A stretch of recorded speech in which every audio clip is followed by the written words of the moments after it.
Hello everybody, good afternoon and welcome to That's Football. I'm Mark Goldbridge and we are live for a watch-along. West Ham against Liverpool. What a big game this is going to be actually, you know. I think it's third against fourth, I'll double check that in a minute. Mid-table Manchester United. Look, you know, the hard thing is that I think it's open season on Manchester United. Of course it is. You know, I'm not in the safety parameters or relative safety parameters of the United stand. We've got a show at 7 o'clock tonight where we'll be going through talking about what's going to happen at United. But on this channel, yeah, it's open season. We're an embarrassment. I think that United reminded me of Leyton Orient yesterday. It was like an FA Cup tie where we're the underdogs, got no chance, and Man City are coming to town, and you just park the bus. It was an embarrassment. But we've seen Dean Smith sacked today. We've seen Arsenal win 1-0, which I fully expected. They now go ahead of United, but that's not a surprise. I mean, at the end of the day, you know what, fair play to Arsenal, but it's not a surprise to me. I think certain Arsenal fans need to have a word with themselves, because it wasn't too long ago they were printing t-shirts and screaming for him to go, and you know what, it's amazing what some fans of that club can't see themselves that rival fans can see. I noticed it about last Christmas. I said give him some time, and certainly this season I've seen it. You know, he's building a stable 13 or 14 players that he wants to use. They've got a system, and they're playing well, they're defending well. Ramsdale's been a revolution, Smith Rowe's been brilliant. They're up to 5th place. I predicted they would finish 5th at the start of the season, so I'm not jumping on a bandwagon. You can check my preview. I said for the season that they would finish 5th. So they're up to 5th, 20 points.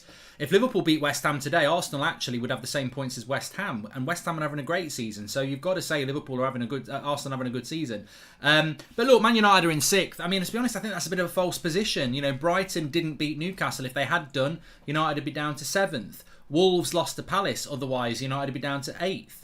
Spurs and Everton drawing. If one of those had won, we'd be down to 9th. So we've been a bit fortunate in relation to only Arsenal has capitalised on Manchester United's loss yesterday. But having said that, United are 3 points off 13th place.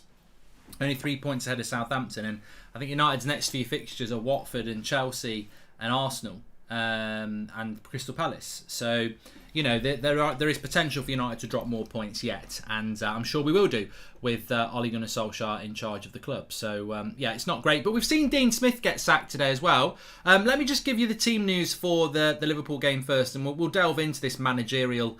You know, it's amazing actually. We've seen the Crystal Palace manager get sacked. Nuno's been sacked. Dean Smith's been sacked. The Norwich manager's been sacked. I'm tempted to say somebody else has been sacked. I may be right, I may be wrong.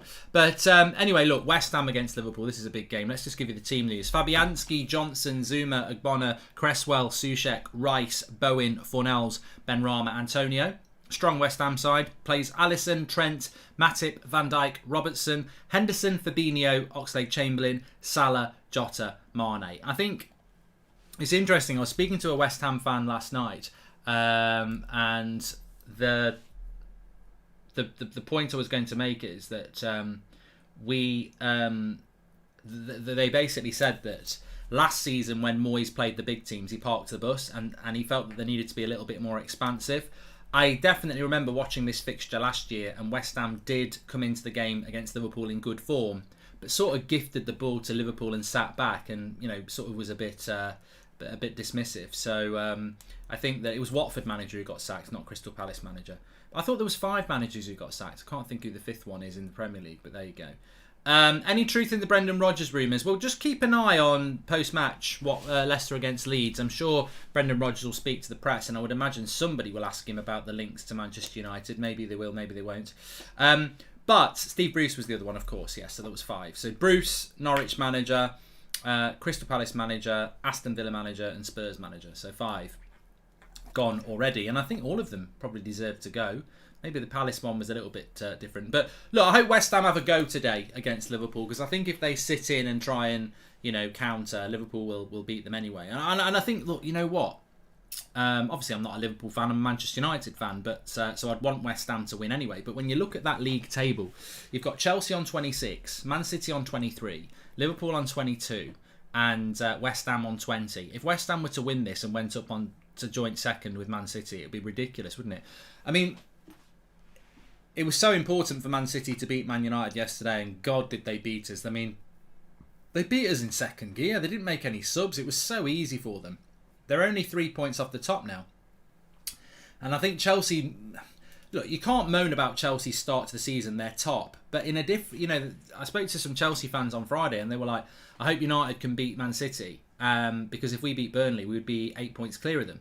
And, you know, now they're 3 points. They draw with Burnley and City beat United. And that's how quickly things can change. And I do think Chelsea have missed a trick with that Burnley game. You'd expect them to win that. And if they had won it, they'd be 5 points ahead of City instead of 3.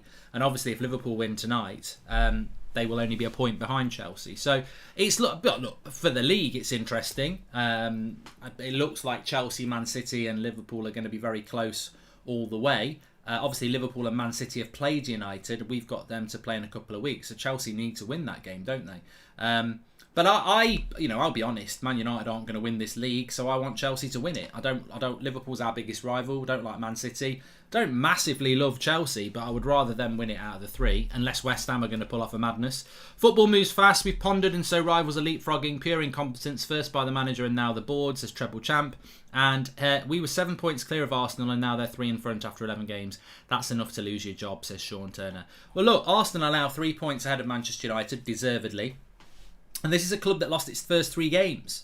Like, they had 0 points after 3 games. The Arteta out stuff was going on, and now look at them. They're into 5th place. And 5th place for Arsenal this season would be a massive achievement. They really would. It really would. So, you know, Arsenal are doing well. I don't like saying that, but I actually don't mind saying that Arsenal are doing well, because I think it's quite funny, because a lot of their vocal fans wanted Arteta out, and it just exposes them for what they are, really. It's just about making a noise for noise's sake. Now, people will say, well, you've been very vocal about Ollie. I've only been Ollie out for 2 weeks. You know, I really sentimentally wanted him to do well. It's very obvious he's crap. So, of course, he deserves the sack. But I've not been screaming Ollie out for very long at all. And hopefully I won't be screaming it for much longer, because I don't really enjoy doing it. But Arsenal fans are in denial, some of them. They've really just, you know, turned on Arteta without... You know, it's almost like they're just shouting Arteta with a blindfold on. They haven't seen what Arteta's been building. And shame on you as an Arsenal fan if you've not seen that, because I've seen it. Many other fans have seen it. A lot of Arsenal fans have seen it. But some of you, no, Arteta's not good enough. And you just look an idiot. Look at that. Just swallow your pride and say you were wrong. I've done it before. I said Matic was a bag of cement, and he came back, and I went, you know what? He's not proved me wrong, but he's actually turned it round. And I think that Arsenal fans should be very happy about where that club's going, because I still think it needs to be Arsenal of 15 years ago. You need another £300-400 million spending on that team. Seriously do. So, you know, I'd be very happy if I was Arsenal at the moment, and I'd be very much looking forward to playing Man United. Hopefully by the time we play Arsenal, we'll have a decent coach and we can start playing proper football. But if we play you with Ollie, you've got a great chance. Everyone's got a chance against us if we play Ollie, because you're going to win the midfield battle. Valley, thanks for the super chat. Thoughts on Villa wanting Gerrard? I think it makes sense to get that experience, since he's almost guaranteed the Liverpool job after Klopp retires, says Mr. Majax. And looking forward to a tough match today. Are you waiting for Zidane or just trying to ride out the storm over the international break, says Josh. Mate, I mean, look, we've been linked with Brendan Rodgers this morning. I personally would love Zinedine Zidane. You know what? Let's just not focus on United for a minute, though, because we've got a 7 o'clock show on the United stand where we'll be going into this massively. But that's football. It's for everybody. I've spoken to so many fans over this weekend, because it's been bonfire night. So there's been like bonfires and everything. So I was at one in... I don't know whether it's Knowle or Dorwich. It was at a place sort of on the border, which is Solihull, and I was speaking to a West Ham fan there, and then I was speaking to an Aston Villa fan, and we had this chat about Dean Smith, and I said, "What do you think about Dean Smith?" And he was like, "Well, look, I think we're very grateful, but has he taken us as far as you can?" And I went, "Absolutely, exactly. You know, this is the thing with Dean Smith. I think he's done a good job, but." Villa have got ambitions. You can see that with the financials that they've got behind them in the last 2 years. So I think Dean Smith being sacked is right. I'd said this a couple of weeks ago. I think he's done a good job, but he's hit his ceiling. They need to bring another manager in. Now, the interesting thing for me is that, you know, as we've seen with even... was it Middlesbrough sacked Warnock and brought Wilder in straight away? Norwich will have a manager lined up, I'm sure. Spurs had a manager lined up. I'm pretty sure Aston Villa will have a manager lined up, and I'm intrigued to see who it's going to be, because, you know, what you don't do if you're Aston Villa is you sack Dean Smith, who's done a reasonable job for them, and then just let him go. So I've got to read this out from Spyros. How is your Foot Fantasy Premier League team going? Absolutely crap. I hope everyone else's is. My goalkeeper's been sent off. My striker, Aubameyang, I brought in for Lukaku, missed the penalty. Smith Rowe scored a goal. I've got Ronaldo and Greenwood. They did sod all. I've got Luke Shaw. He did sod all. Cody did nothing. I have got Salah captain, but it's going to be a crap week for me because everyone's got Salah. The best thing about Rodgers is some of the players he signed at Liverpool, Coutinho, Milner, Firmino, to name a few. He could bring in some talent, says Steve Cullen. Well, I'm going to be talking about Brendan Rodgers in a little bit later on the United Stand. But thanks for the super chat, Zane. He's very happy. You're one of them, Zane. I want you. Stop with your little stickers. You want Arteta out. Where are you now, Zane? Where are you now? Are you going to apologise to Arteta? That's what I want to know. Are you going to apologise to Arteta? But I think on Dean Smith, I think Villa need to go and get a Frank Lampard or a Steven Gerrard. I think that would be an exciting manager for them, and it would be a step forward with a young manager. Probably, I mean, Gerrard would be the preference because of what he's done at Rangers, but I still think Lampard's a good coach. I think that would be a cracking appointment. They're being linked to this Fonseca again. Everyone seems to get linked to Fonseca. I mean, I wasn't that impressed with him when we played Roma last season. They were good in the second leg, but I mean, Newcastle were in for him, Spurs were in for him.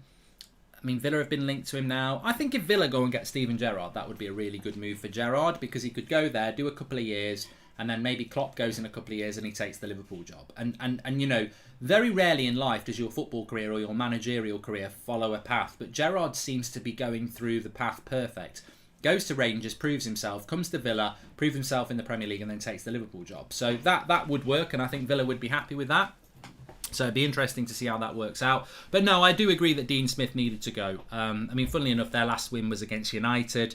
The league is very competitive this year. You know, I think it's very difficult for teams because if you're Villa and you play Brighton, Brighton are a good side. If you play Southampton, they're a good side. If you play Leicester, they're a good side. If you play Everton or Leeds, they're good sides. There's not really, you know, you can fall into a trap very, very quickly, and I think that's what's happened with Villa. It's a very competitive league this season. You think about last weekend, Palace beat Man City at the Etihad, Brighton drew at Anfield. Yesterday, Burnley draw at Stamford Bridge. It's a very we should be very proud of the Premier League. It is the best league in the world. We saw that with Liverpool against Atletico Madrid again.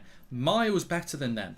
And look at that. Within our little world we've got in the Premier League, we've got a little world of our own. Within our world, it's very competitive. And yes, you're going to get Liverpool, Man City and Chelsea at the top because they're the best teams. But there is always that doubt now of, they're playing West Ham. Are they going to win? They are the favourites, but you know, we might get a shock. And welcome to that world. You know, I don't mind teams beating United as a shock. The problem is at the moment it's an expectation because we're crap.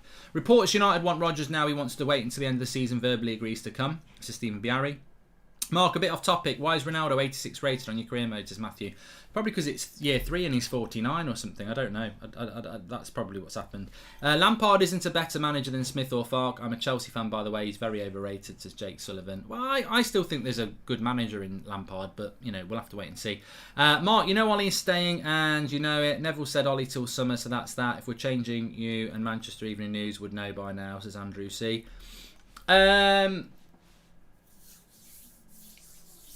I think they've got to sack him, mate. I really do. I think he'll be gone in the morning. He might not. You know, there's nothing that this club can surprise people with pure incompetence. But I think they will remove him. I wouldn't have expected them to do it today. FIFA will be back tomorrow at 3:00, Satish, on Goldbridge TV. But I do think he will go. Let's have a quick look and see if we can get some quotes from. He probably hasn't come out yet, Brendan Rodgers. But how do I think this game will go today? I think that Liverpool will win. I think they might win 3-1. I mean, Liverpool have scored, ridiculous amounts of goals away from home. Mo Salah's playing absolutely bloody brilliant at the moment, and I think that will be the decisive point. But I do think that I do think Liverpool will find a way of winning this, if I'm honest. But you know what? I think it'd be fantastic if West Ham found a way, because you know I think West Ham have been massively impressive again this season, and especially when they've got Europa League football on Thursday nights, and then they're going and picking up points on a Sunday. I think they're doing really, really well at the moment.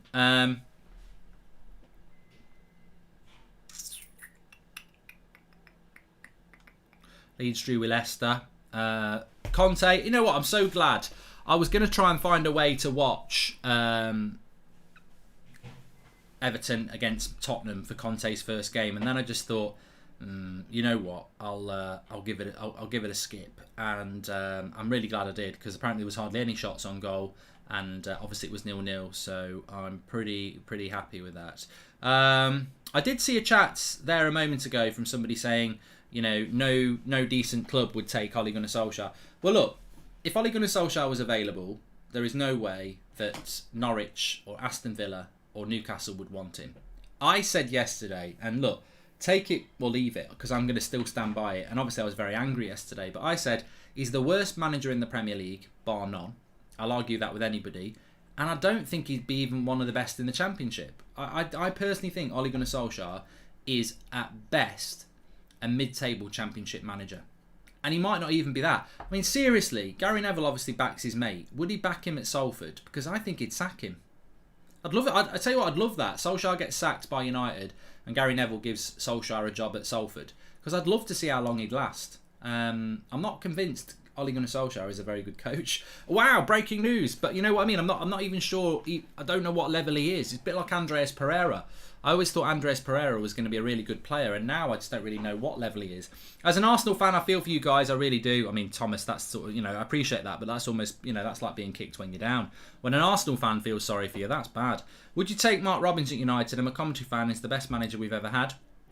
But this is military official. I mentioned this on my match reaction or on a United Stand video yesterday.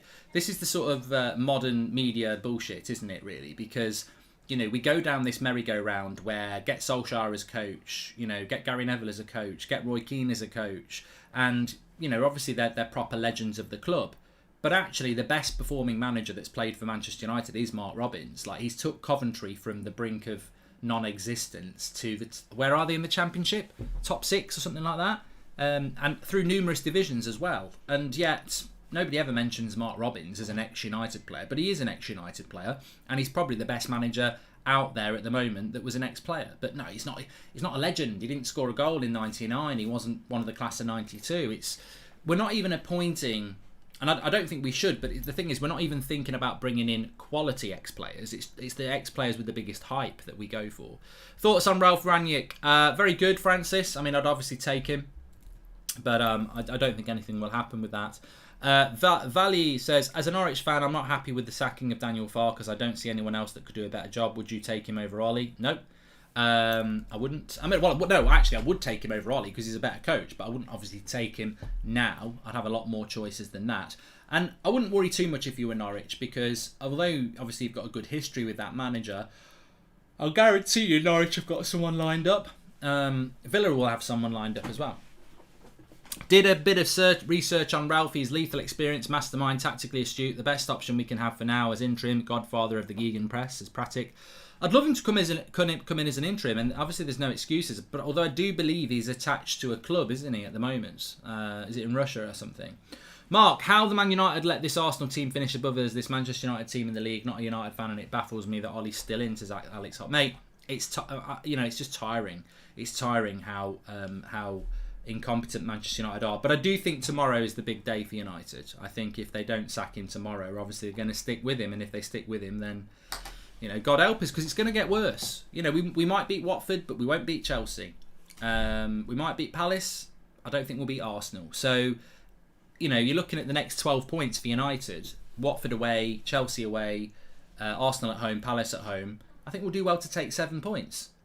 And even then you're dropping 5. So we're not going to start finding these wins. It's just not going to happen under this manager. He's useless. And it's been quite quiet today around United. You know, no news is sometimes good news.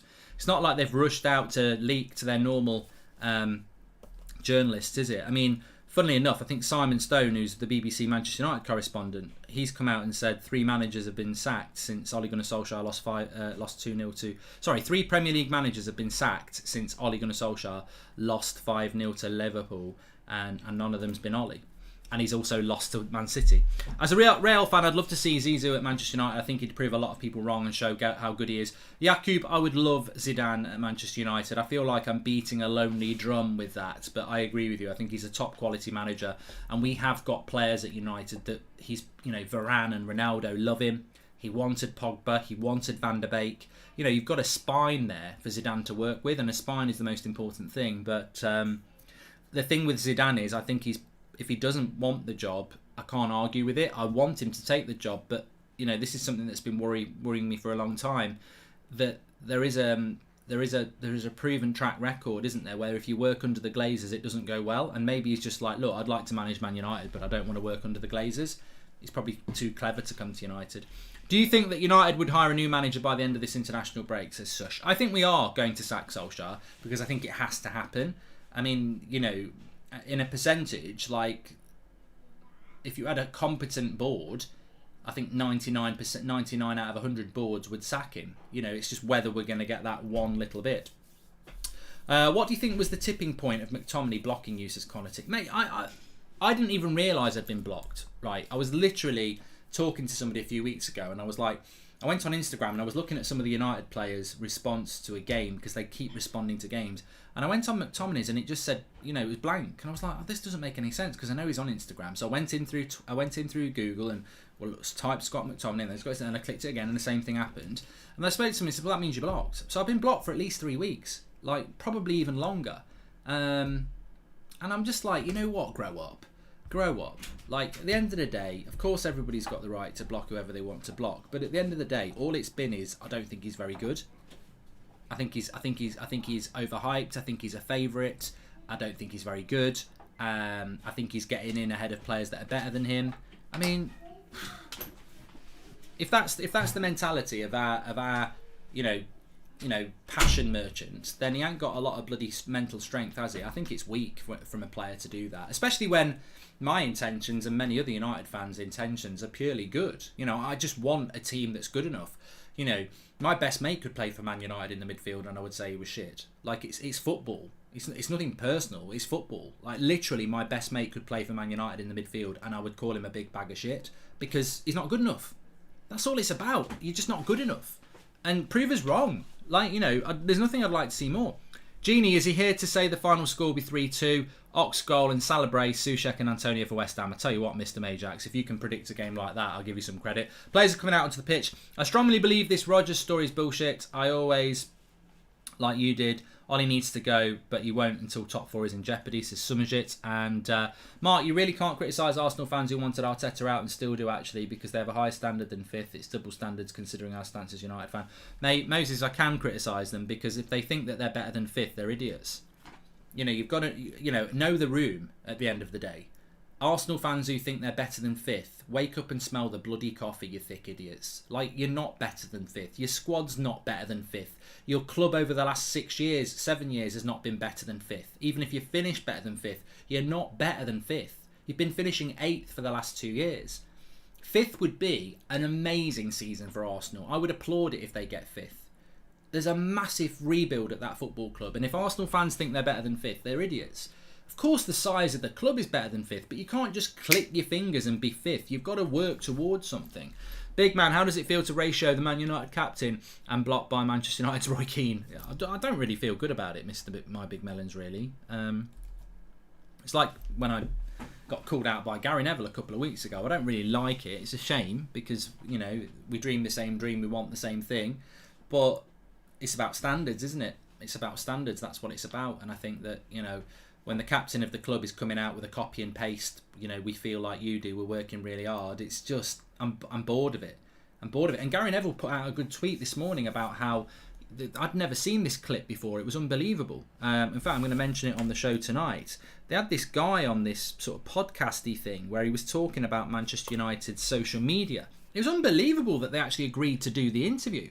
So it's this guy who's involved in Manchester United's social media. And basically he's doing this interview and he's saying, we look at trends in the market and algorithms, and when we can see a player's getting a bit of stick, we look at ways that we can, manipulate the market to turn that so that it's more positive around them. And I'm like, it's so... And, Gary Neville was calling it out, saying it's robotic. And it's like, It is. It's so robotic. You know, fans need to realise that when United players are tweeting, there's somebody behind them telling them what to do to try and spin the market. And most of the time, it's not even them tweeting. Now, look, at least you and me, when we're tweeting, okay, we can do a bad take. You know, Van Dijk signing for Liverpool is like spending 75 million on a Dutch Chris Smalling. We can all do a bad take, but at least it's pure and it's off the head. That's what people want, isn't it? We want people to be speaking, you know, from the heart.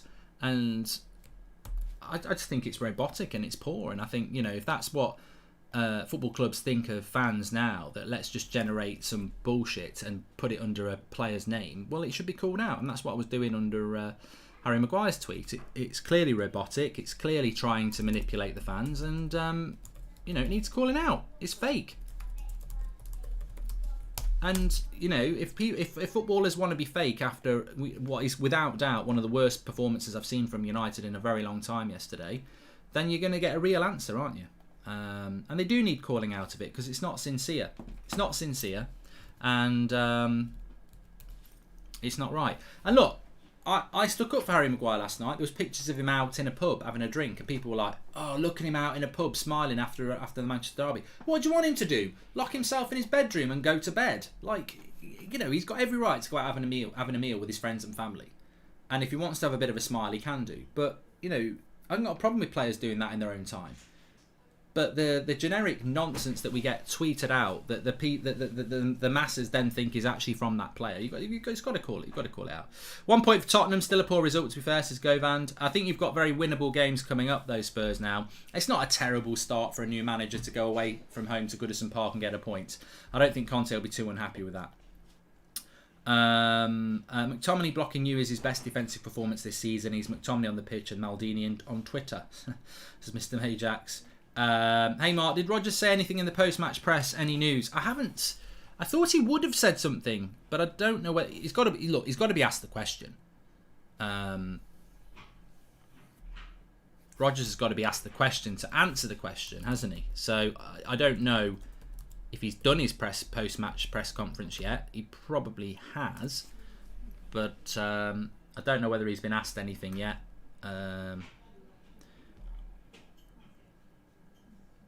We will. I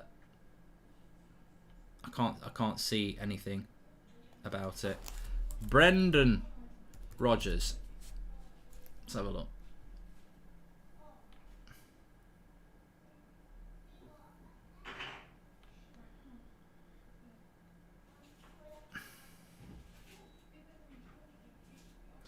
Just said that he's proud of the team. But I can't see any questions about...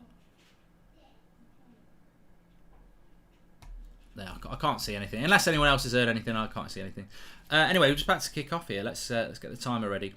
Who do you think Manchester United will appoint next manager, says Jamie? I mean, I genuinely don't know, mate. At the moment, I would keep your eye on Brendan Rodgers, but there are a few rumours about him. I mean, I'd love it to be Zidane. Ranić as an interim until the summer, give him director of football, and then let him appoint his own manager would be superb as well. So one of those three, hopefully, one of those three happens. But you know, with United, I don't know. I really don't. Timer should be on the screen for you, and it is. Great, and we're off. Let's go. So get your score predictions in. I've gone 3-1 to Liverpool. Mark, who will win the F1 race today? Says Stephen the Hazard. I don't know. I've not. I was going to watch the highlights later. What time is it? On.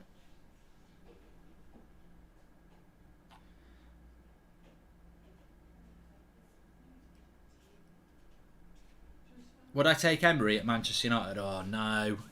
There's certain things you just couldn't do.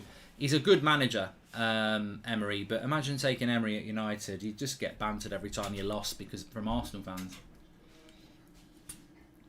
So, no. He's quite a defensive coach, Emery, as well, isn't he? F1's at 7, okay. Thank you. So, let's see how West Ham do in this game. I think Antonio makes a big difference to West Ham.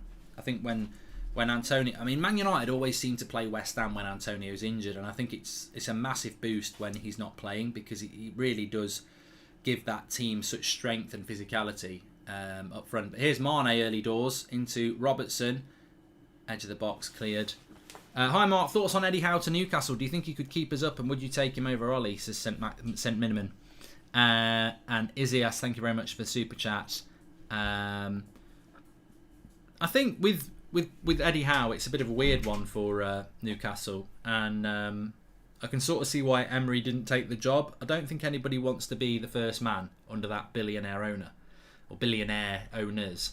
Eddie Howe will get the sack from Newcastle at some point at any time in the next 2 years. He will get the sack. He will not be Newcastle manager in 2 years, and neither would Emery. Like they will basically do what you do when you're a billionaire football club. You just keep taking the steps. They want Pep Guardiola and Mbappe in that team, but at the moment they can't do it. So they get Eddie Howe, and maybe they get Lacazette or Anthony Martial or someone like that. So Howe is a stopgap for them. He's a bit of a weird choice, because I think longer term he's not a terrible choice, but he's never really done anything, is he? He's not a manager that knows how to get top four, and I don't, but he is a manager that's quite experienced at. Good run by Antonio here on the left wing, and he wins a corner off Van Dijk. But he is a manager that's got experience of being in and around the bottom four. And I heard somebody saying he's not a very good manager to keep you up, but he is, because that's basically what Bournemouth were doing. They were always hovering around, sort of being relegation candidates. So, but the thing is with Newcastle, that was a very good point for them yesterday against Brighton, because I said I don't see Newcastle having any more than sort of 14, 15 points by the time the January transfer window opens, which means you've got to get 25 points in the second half of the season, which is very, very difficult. I think Newcastle could go down. I think it really just depends about... The only way Newcastle are going to stay up for me is if they have an amazing January transfer window, and it's a goal for West Ham! Is he going to chalk it out? They're looking for VAR. They're trying to say there's a foul on Alisson. It could be a goal. They're definitely celebrating it. And it's Ogbonna. 1-0 West Ham. Well, now then, the referee is saying he hasn't seen anything. It will go to VAR. Declan Rice is trying to say, don't you dare, don't you dare. Let's have a look. Antonio. No, that's not a foul. That cannot be overruled. That's got to be a goal. Alisson. No, that's never a foul. If that gets chalked out, that's a joke. That has to be a goal. That is a joke. Look, I know Liverpool fans will be screaming and shouting, but that's not a foul. There's not enough there. He's not looking at the player. He's jumping for the ball. Alisson's gone for it. It's a 50-50. That's a goal.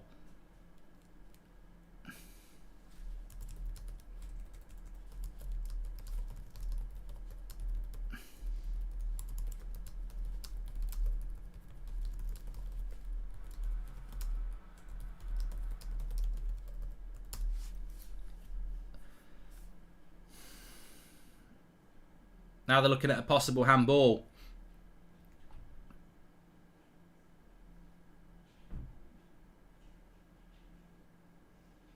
No, it goes in off Alisson's hand. That's a goal. It's given. It's a goal to West Ham.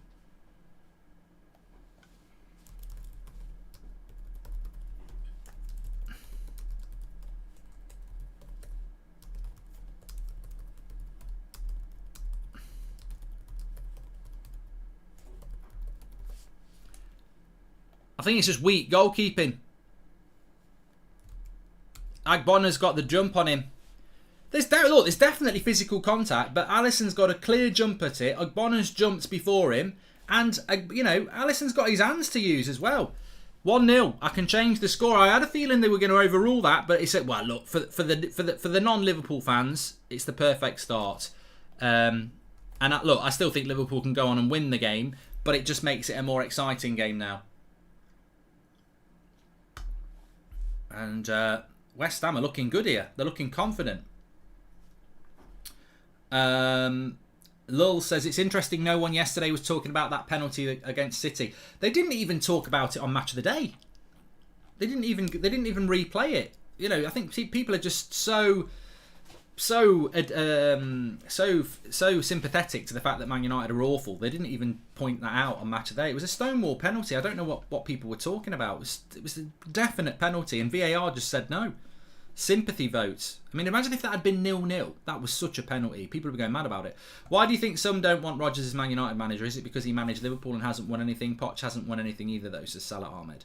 Look, I'm going to talk about Brendan Rodgers in more depth on the 7 o'clock show on the United Stand, but I've got quite a list of things that I would say quite positively about Brendan Rodgers. But suffice to say, what I will say is this. Would he be my choice for Man United manager? No. Would I take him over Ole Gunnar Solskjaer today? Yes. If he's the only one we're going for, I would take him over Ole Gunnar Solskjaer. Not a foul at all. Sloppy from Alisson, says Josh. That's what I thought. I think VAR could have said it was a foul, but it's not one of them. Bonner doesn't even know Alisson's there. He's jumping up. He doesn't know Alisson's there. Therefore, Alisson has got to be, with his hands, he's got to be winning that, and he didn't. Thoughts on Dean Smith, says Chase Evans. Well, I don't know what everyone else thinks, but I felt that the sacking was correct.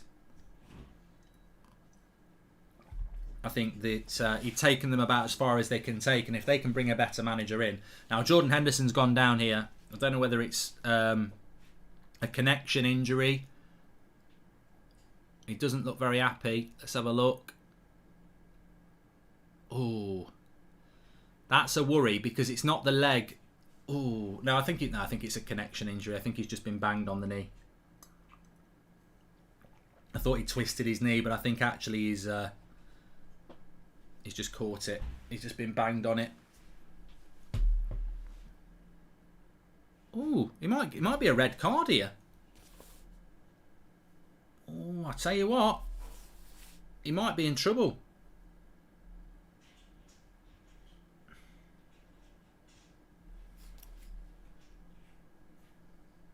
To the guy saying Rodgers hasn't won anything, Leicester won the FA Cup last year and Rodgers was their manager.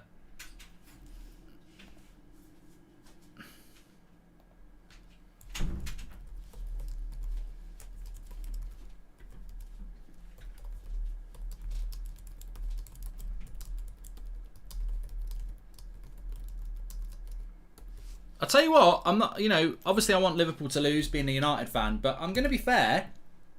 I don't think that's been made a big enough deal as it should have done. He's reckless, he's over the ball, his studs are up. Look, I'm glad he's not been sent off because it's very early in the game, but I tell you what, there's no benefit to me as a United fan seeing a West Ham player sent off against Liverpool, but I was worried then. I thought he was going to get a red. So the guy saying Rodgers hasn't won anything at Leicester, won the FA Cup last year, says Tony Bain. So, I don't know what... I mean, N says never a red. It might just be the slow angle. I hate slow-mo. Life's not played in slow-mo, is it? And I think slow-mo makes it look worse. But I know he got the ball. You can get the ball and get a red, mate. You can go over the top of the ball. You click the top of the ball and you follow through. You can still get a red for it. So that's where you're wrong on there. Learn that one. But I'm just saying, when I saw it, I was thinking, oh my God, he's going to send him off. I'm very glad he hasn't. God, can people learn the game? Hits the ball first. It doesn't matter if you get the ball first. You can get the ball and still be sent off. Like, do people not know that? It's one of the most basic rules. You can still get the ball. And he doesn't get a lot of the ball. He goes over the top of the ball and he's up in the air and his studs are out. You can get a red card for that. I don't think it should have been a red card, but I was a little bit worried for a moment. I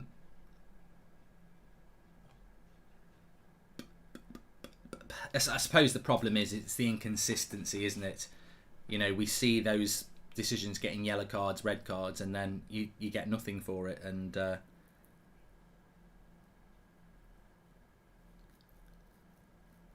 I certainly think if he hadn't touched the ball, it probably would have been a red. You're right.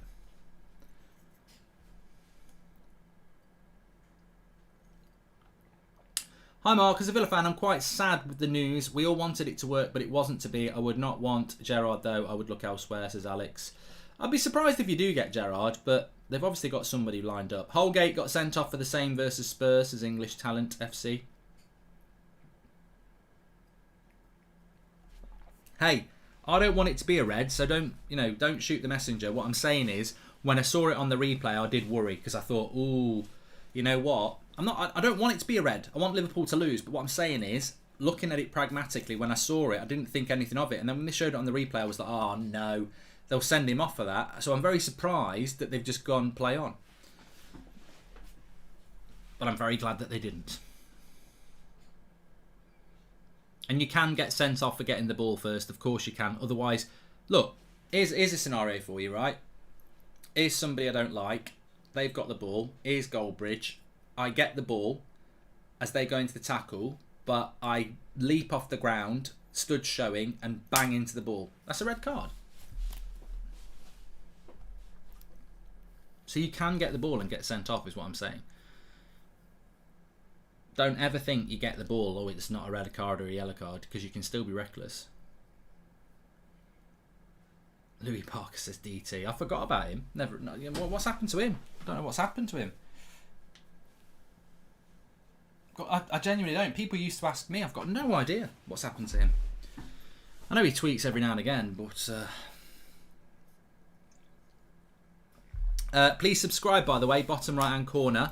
You might have seen it on my Twitter today. We are doing the charity stream on here. I might simultaneously do it on Twitch at the same time as well, because ultimately the more places you are,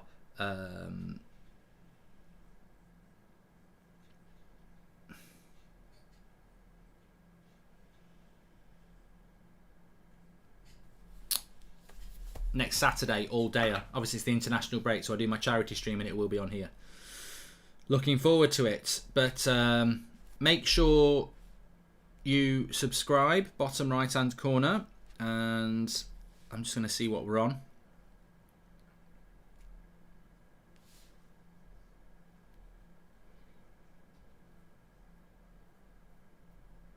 What do you wanna? We're on the road to 600,000. That's what we're on. So please subscribe, bottom right hand corner. Hi Mark, my dad has broke his leg and arm in another country. He's stuck there at the minute and a big United fan. Could you say hi to cheer him up? Says Jackesh. Well, Tony, I hope you're doing well in another country. Rest up, mate. It sounds like you need to if you've got a broken leg and arm. The mind can only imagine. Is it that arm and that leg? Or is it that arm and that leg? Or is it that arm and that leg? Or is it that arm and that leg? I'm trying to think what would be best. Tony's loving this. He's like, you're bloody rubbing it in, Goldbridge. But I am trying to think. Would you rather have your right arm and your right leg broken? Or would you rather have your right arm and your left leg?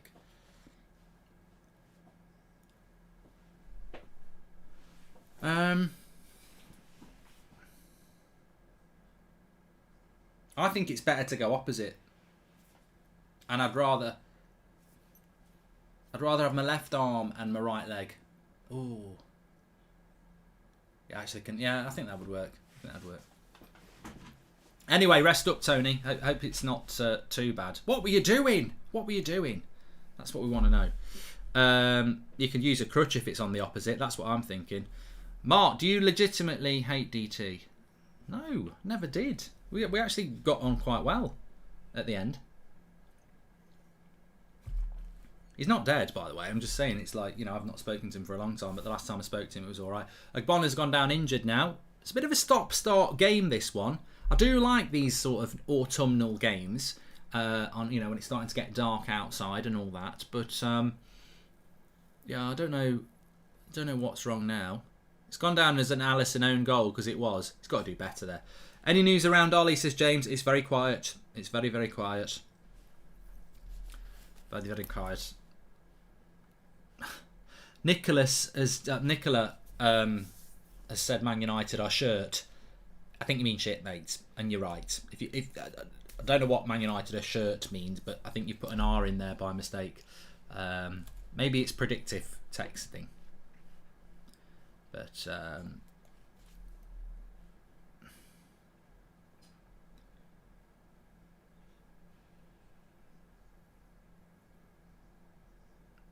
I don't know. One good thing. Just we've got an injury here with Ogbonna. It might be a changer.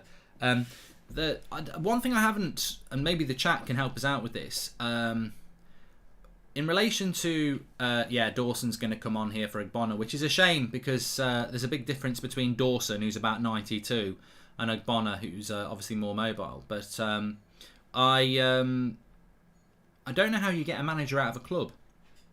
Amicably, you offer a fee. Unamicably, a manager can just basically go in and knock on the door and say, I'm going, and it can be unamicable.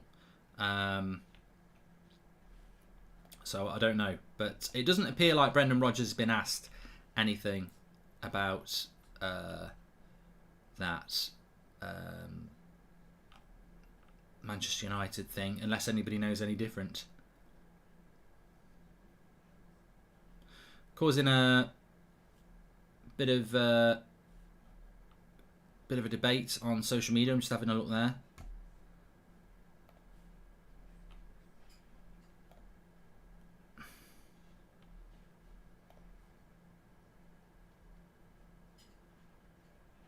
Holgate apparently got sent off for exactly the same thing as what Cresswell's just done.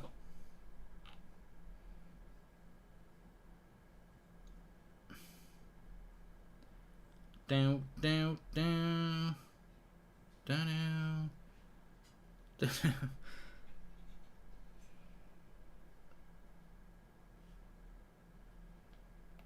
Oh, Agbonna's back on again now. So Dawson was stripped off, and he's going to play on.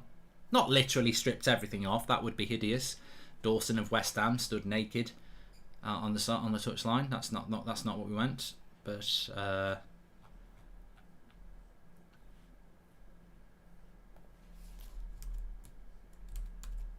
to West Ham. Super chat. Thanks for doing the super chats. Antonio Conte played Ollie like Ollie today. Part of the bus and hope for a counter attack. Mate, I doubt Conte could play like Ollie if he tried. Like that's a special level of incompetence that even a competent manager would struggle to tell his players to play that badly. If you couldn't get Zidane, who would you want? Says Joe.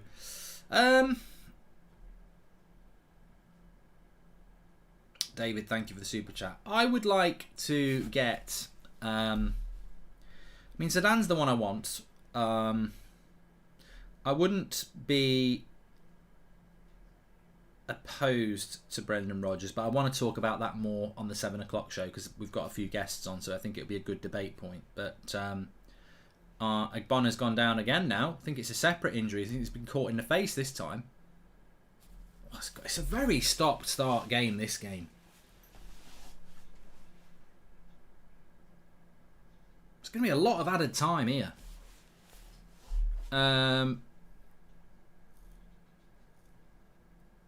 Matthew McFadden says Agbonna's going down more times than a... I don't know what that's all about. I mean, Jota just basically backs into him. There's nothing in that. I won't worry about that.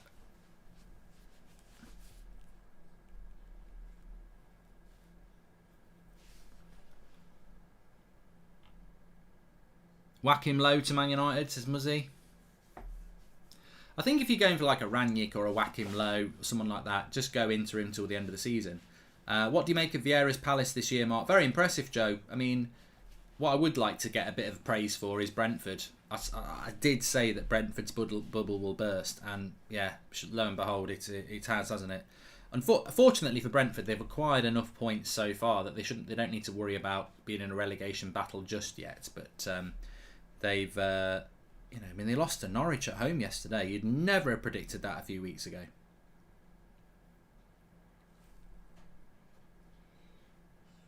Bonner's in the wars today.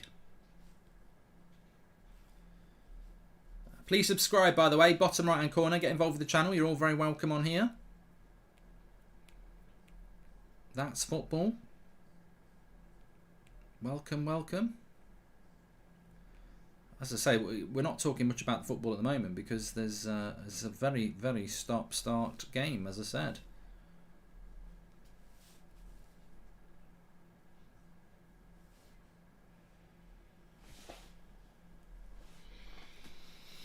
I went with 3-1 to Liverpool, so it could still happen. I don't want it to happen. I want West Ham to win. But I'm just a bit...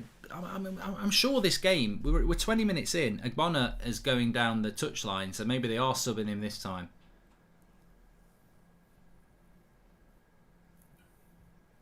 Or are they going to see if they can get him sorted out?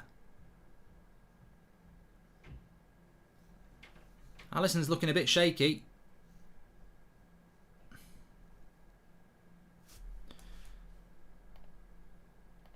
What do you make of Vieira's Palace? We've done that one. Do you believe Ollie is booking a flight back to Norway or preparing for tomorrow's training session tonight, says Martin. I don't know.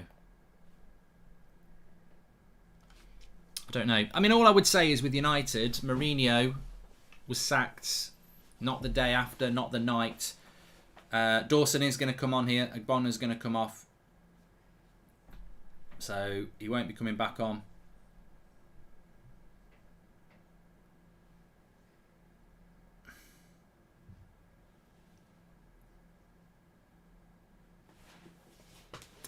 I mean, look, they could sack him at any time. They might not sack him at all, but I think it's untenable not to do it. Mark, the disappointing will be Southgate and Nidden. I won't bother. I mean, I will still support Manchester United, but I will stop doing United stand watch-alongs if we got Gareth Southgate. I couldn't put up with that. Mark, what do you think of video of that guy talking about Man United social media players are so fake, says Dazzo? We spoke about it a few minutes ago, Dazzo. It's ridiculous. You know, it really, really is ridiculous. If you replaced Woodward, what would happen? Says Kirkham. Well, we might get a level of confidence at the club.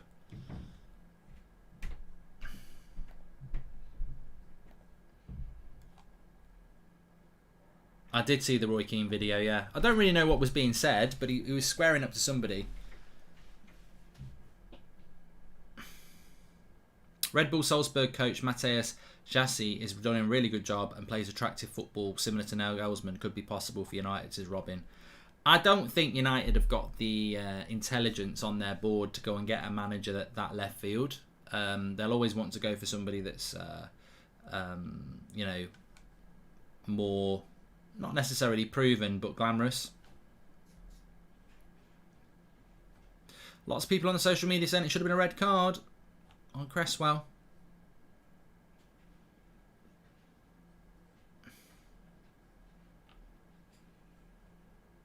Lots of people talking about it.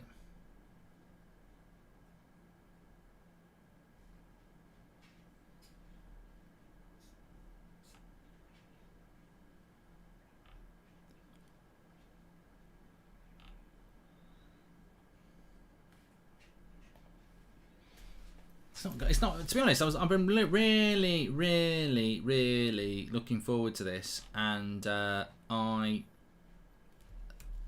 a little bit disappointed about the tempo of the game so far, which, to be honest with you, plays into West Ham hands.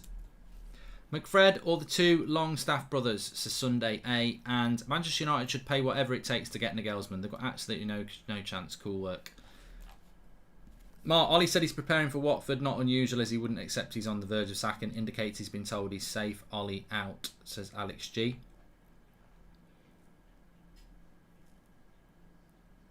I mean, it makes you sick to the core if that was to happen. Lovely ball to the back post by Trent, but it will go out and it will go for a... Is it a corner?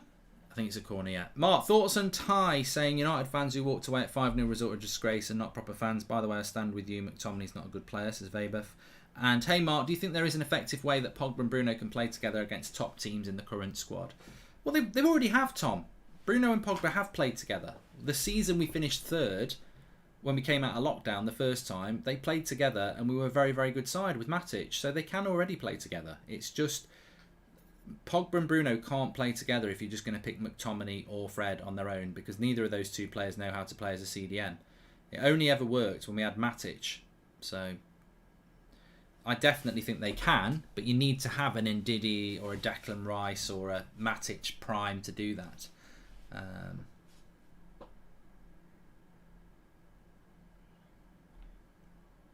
Can you say hi to Toby Butcher, Chobs, up the Villa? Says Samadi. There you go. I wouldn't say I'd be gutted if Man United don't sack Ole Gunnar Solskjaer, because for me he should have been sacked after the Liverpool game. But I'm always like bored of saying the words because it's not even controversial. Of course he should be sacked.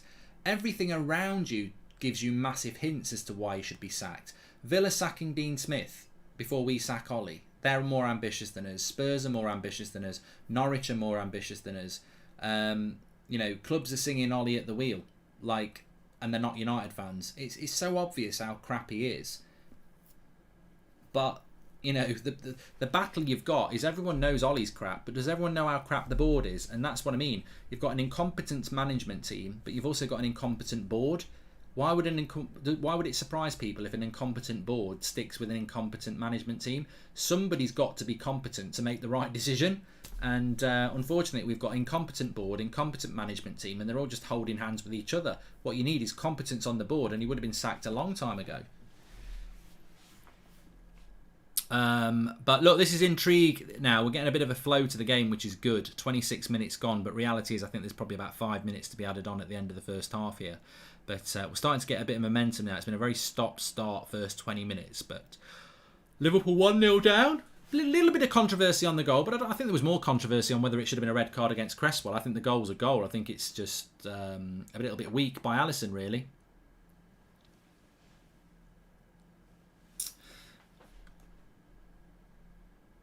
Brendan Rodgers is definitely very heavily linked to being on the list to replace Pep Guardiola at Manchester City. So, that is definitely true.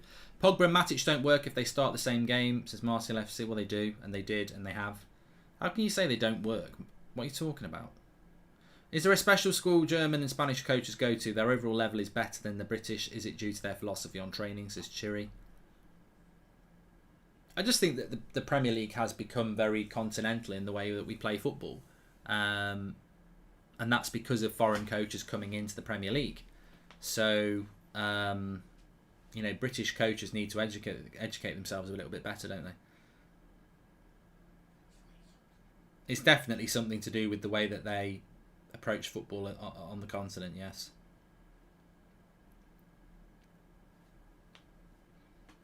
Who's going to win the Premier League, says Callum? I think the best team United have played so far is Man City, unfortunately. They were so good yesterday.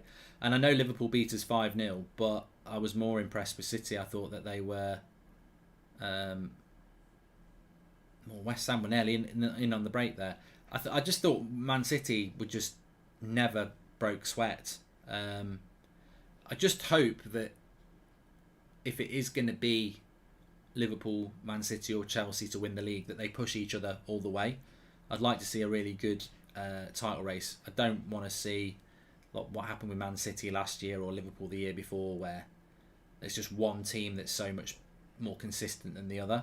So I hope that it's a good title race, and unfortunately my team won't be in it. Mark, has any United player ever been mean or threatened you for calling them out on their football abilities? How do you manage to deal with these issues? No, they haven't ran a bit, no. You can say any player. No player ever has. No. I don't know what Scholes' comments on Chelsea are. Only football, so maybe enlighten us.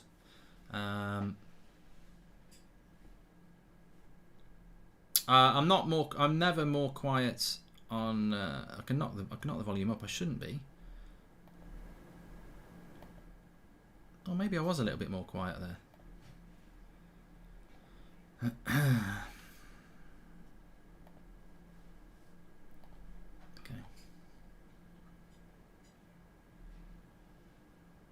Advas says it will be a big blow for West Ham losing Ogbonna. Well, it is the international break. I think he'll be back after the international break. It looked like it was a head injury that he had to go off for. But in the context of this game and the next, hour or so, yes.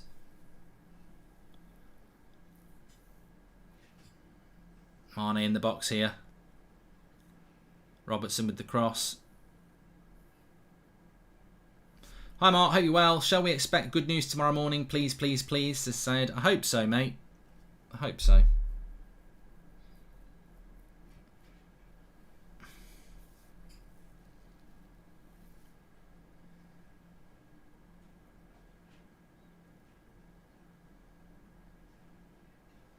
Do you think Arsenal could get top four? Well,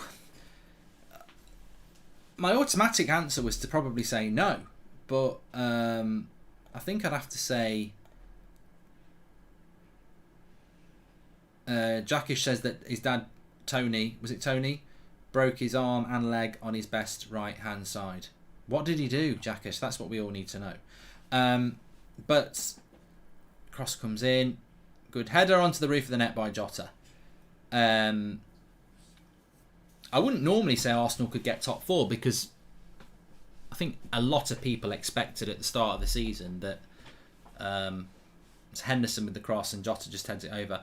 I think top 4 was nailed on at the start of the season. It was going to be Man City, Chelsea, Liverpool and United in whatever order. They were nailed on. You know, Man United bought Varane and Ronaldo. Chelsea, Man City and Liverpool are very good sides. Obviously United, being coached by Ollie and his bunch of inept coaches, has opened the door to top 4. So therefore somebody can walk in. Who's the best equipped team to walk in? You know, I don't know whether it's because Arsenal are traditionally a big club, but if it's between West Ham and Arsenal, I probably would say Arsenal. But how much of me is doing that because Arsenal are a big club? Actually, West Ham are probably a better team than Arsenal on their day. But yeah, as long as United are managed by Ollie, I think that door for top 4 is wide open. And why would Arsenal not be a team that can step in and take that opportunity? And same for West Ham as well. I suppose to a certain extent you could maybe there is another club that can find their way into that. Maybe a Spurs, maybe a Leicester. But at this moment in time, Arsenal and West Ham would be the 2 candidates to go for that top 4 position. And you know, United might be so arrogant to think that they can still get that with Ollie, but I wouldn't be that arrogant, to be honest with you.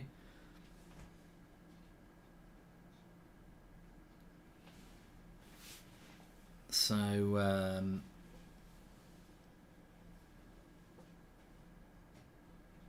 Spurs the best says, I'm frustrated. We played well today but missed a lot of chances. I did expect Spurs to win today, but I wouldn't be too fed up with a draw at Goodison Park for Spurs. It's a tough place to go. They've had a few bad results recently. Benitez is a good coach. So I don't think that's a terrible result for Spurs. And you know, pardon the pun because he is Italian, but Rome wasn't built in a day. And the important thing is that you're not conceding a goal. And you know, Conte's only had a few days to work with you, so I think by the time the international break's over, I would expect Spurs to start kicking on. They're on 16 points. They're only 4 points off Arsenal in 5th. I think Spurs' next few fixtures, they've got Leeds at home, they've got Burnley away, and they've got Brentford at home, and then they've got Norwich at home. And they got Brighton away. So, you know, I'm not saying, you know, Spurs are Spurs, but what I'm saying is that, you know, if you can win your next 3 home games, that'd be 9 points from 12 with a Burnley away game in there as well. So, and it's Leeds, Brentford and Norwich at home. So, there's points there for them. There are points. I mean, there's no guarantee with Spurs, but there are points there. And over the bar from Trent. Mark, what are your thoughts about Arsenal moving above Man United? Do you think United can beat them in the upcoming game in a couple of weeks? Top 4, says James Cook. I think Arsenal will beat United if Ollie's in charge. I know that's very defeatist and I don't normally predict that sort of thing, but we will lose the midfield battle while Ole Gunnar Solskjaer is in charge in most of our games because he will always pick McTominay and Fred, and they're terrible. So we will lose the midfield battle, and I'm a firm believer that when you lose the midfield battle, you are you're going to struggle to win a game. You're going to need a Ronaldo moment or a David De Gea masterclass. So I think Chelsea will beat United if Ollie's in charge, and Arsenal will beat United if Ollie's in charge, because they've both got better managers and they've both got better systems. Of course, United could beat Chelsea, they could beat Arsenal, but we won't be favourites in those games. So, but if we change the manager, things could change very, very quickly. Look at the squad that Manchester United have got. You know, if you give that squad to Brendan Rodgers or, you know, Jurgen Klopp or whoever tomorrow, that team would play a lot better and it would be a top 4 side again. I didn't watch Arsenal-Watford, so I don't know how good Watford are, but obviously I think Arsenal had quite a few opportunities, didn't they? So I presume Watford didn't play that well. FIFA penalty on Trent. Yes, Gurney, I was thinking exactly the same thing. I mean, it's never a penalty in real life, but in FIFA he would have got a penalty. It's one of those ones where you've had the shot and then you get fouled after the shot. Mark, I'm off to uni next year. Is there any places you recommend? Unis and cities. Love the content, says Nitram. I didn't go to uni, mate, so I can't really recommend it, but I'm sure people in the chat can. Mark, what do you think our next manager could be? Says Michael. I don't know, mate. I don't know. I think the next 24 hours are key. I think if he survives the next 24 hours, they're going to do the unthinkable and stick with him. United was favoured in the City March match, says Right. Make sure you subscribe, by the way. Bottom right hand corner.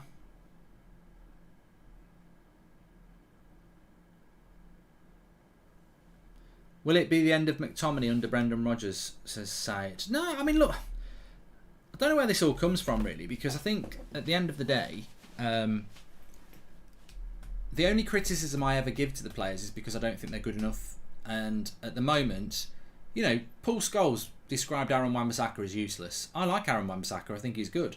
Roy Keane was going in on Fred. I don't think Fred's very good, but I don't think he's any worse than Scott McTominay. So we've all got players that we go in on a little bit more than others. But what I would say is that whatever you say about Scott McTominay or Mason Greenwood, who I like as well, and Marcus Rashford, I've been saying this for a few weeks now. Let's just see what happens with this Liverpool attack. They've not developed under Ole Gunnar Solskjaer. Like Mason Greenwood's the same player he was at 17. He's got 2 great feet, he can score goals, but he's not been developed on his movement, he's not been developed on his build-up play. Same with Marcus Rashford. And Scott McTominay's basically the same player he was 3 years ago. He very rarely has a good game for United, and if he does have a good game, it's based on the same principles. He's not improved on his ability to pick up runners, he's not improved on his positional sense, he's not improved on his passing. He's just not improving, and neither's Greenwood, and neither's Rashford. So the development of these players is poor. Now, you bring a proper coach in, I would expect these players to develop. And now, if McTominay has got the potential everybody says he has, then he could develop into a really good player.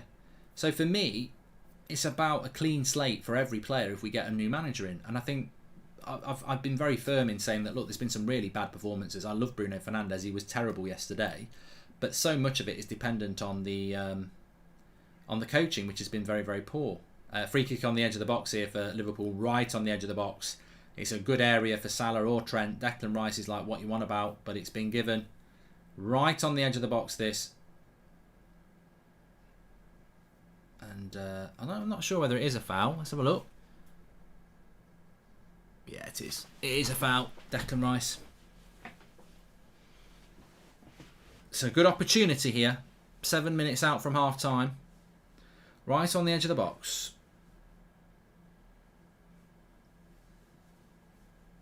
One of my big concerns about Brendan Rodgers is, though, it's that familiarity thing, isn't it? He's managed Harry Maguire, so, that's the familiarity again. He's a British manager, so, when we go to Sky or BT and we talk to the ex-United lads, they'll be going, well, Brendan this, Brendan that. I don't, you bring in a Zidane or a Ranić, they don't know anything about these coaches, and they've basically got to get in line and actually just, not be so familiar. I really would like to see us bring in a top quality foreign coach and go in a new direction. I think Brendan Rodgers, because he's always been around the Premier League, it'll be a bit familiar again. But anything's better than Ollie at the moment. It's a great opportunity for Trent here. Saga just said Trent Wildy coming in, incoming. Well, if he gets it right, this will be a goal. It's the perfect position for him. It's absolutely perfect for him. And it's a goal. It's that simple. I said it was perfect. It's absolutely perfect for Trent. And it's 1-1. Delightful free kick. I said it was perfect, and it was.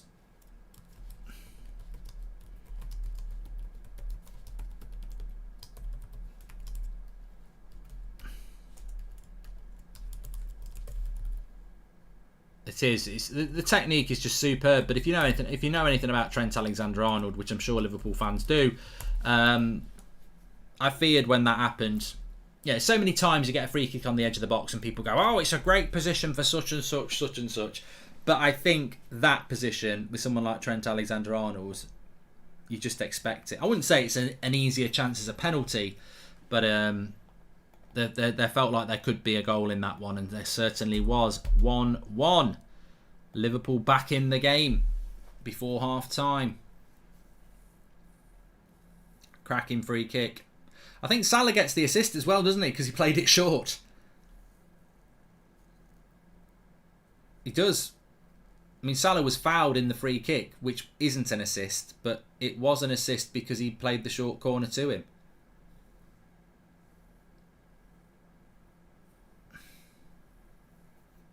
Perfect free kick. Some people are saying the keeper's got to be at fault for that. Not at that level. I mean, have you realised, if you ever played a game of football, you realised how close it is to the edge of the box there, and the keeper is using his wall to cover half of the goal. Like, I don't think you can blame the keeper for that at all, really.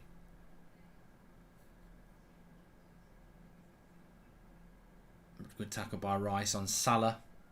Well, look, makes it interesting. I would like West Ham to have held on to it a little bit longer. They had gone very defensive at 1-0 up, which is to be expected.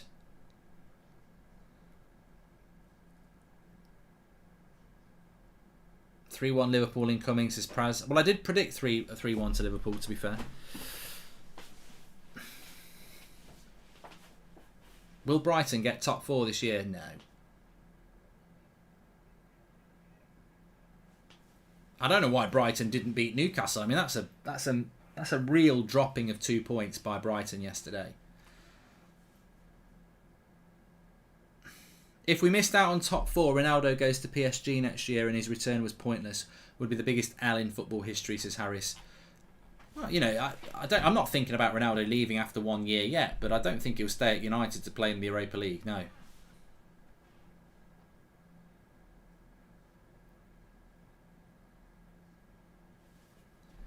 Bissaka adds nothing to United's attacking phase and is very suspect in positioning. Attacking fullback is a must for United, says Ziggy. "I don't remember players lying on the floor behind the wall back in the day, or is it just memory failing me again?" No, it's a new thing, Sean Atwood, definitely, yeah. Well, the thing is, if you change the manager, then you can change the team, because the manager doesn't have any loyalty to anybody because they didn't buy them. So, if Ole Gunnar Solskjaer had bought Kieran Trippier and dropped Aaron Wan-Bissaka, that's a ridiculous thing to do when you've spent £50 million on a right back and you go and buy another one. But if a new manager comes in and says, "Well, I don't want to pick Sancho because I never bought him," it's not great for the club, but ultimately they never bought them anyway. But the mind boggles as to why. I mean, again, it's just another reason to sack him out of many, isn't it? You know, you spend £74 million on a winger and he doesn't use him. Spend £35 million on Donny van der Beek and he doesn't use him. 15 million on Telles, doesn't use him. And he actually bought them.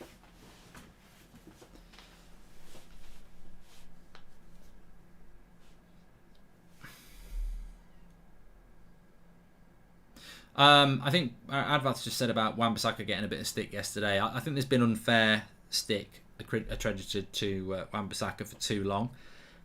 He was actually probably our man of the match against Spurs, and he's actually played well a lot this season. But it feels to me like people have made their mind up about him and aren't opening their eyes. But again, he's another player that gets the criticism that, and he is a British player, Aaron Wan-Bissaka, but obviously he didn't come through the youth setup. Here's Mane, good block. Fabianski will get that. I mean, Wan-Bissaka's certainly put in way better performances than Harry Maguire and Luke Shaw this season. And yet he's had way more criticism.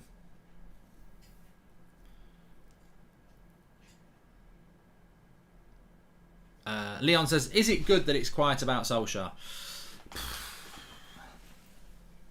It could be good. It could be good because it could mean that they're trying to make a change for tomorrow. On the other hand, they might just be staying quiet to ride out the storm, because if they're going to stick with him anyway, it's not like saying we're going to stick with him is going to go down well anyway. Man United are terrible and the fans are terrible too, says, okay, let's just get rid of you. Oh, well done, he's already gone. Well done, Renate, thank you very much. And if United can just forget about the Man United way, or the Man United things could have worked out as big ambitions. Salah dived, says GB. Yeah, but Declan Rice was a bit rash going into the tackle. I think it was a foul. I mean, look at those stats there. West Ham have had 27% possession and they've had no shots on target. So, unfortunately for West Ham, you are parking the bus again against the big team, which is a bit of a shame, the position you're in the league. You know, they could have had a bit of a go, but nice ball here. Here's Antonio. He's going to run it. He's going to run it. Oh, what did he do there? He got stuck under his feet. And I don't really understand why Van Dijk didn't come. Why was Van Dijk not sprinting across there then? I don't know what that was all about. It was a big chance though for Antonio, and he got stuck under his feet, which is a shame. Good play here again by West Ham though, down the left-hand side. Skips past him. Lovely play. Cut back. Oh, Liverpool have got people back now.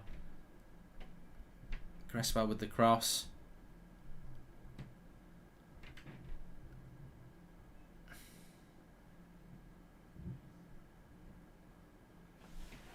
So I think West Ham should attack a little bit more. There are opportunities to get at them. Little dink. Van Dijk. Sorry, Matip.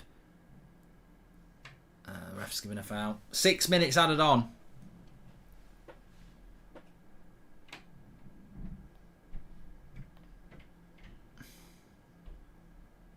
What place in the league do you think United will finish if Ollie keeps the job until the end of the season? Look, they could still scrape fourth, but I think realistically they're probably going to be fifth if Ollie stays. James says 6 minutes for what? Oh, mate, there was loads of stoppages at the start of the game. There was a lot of stoppages at the start of the game. Ow!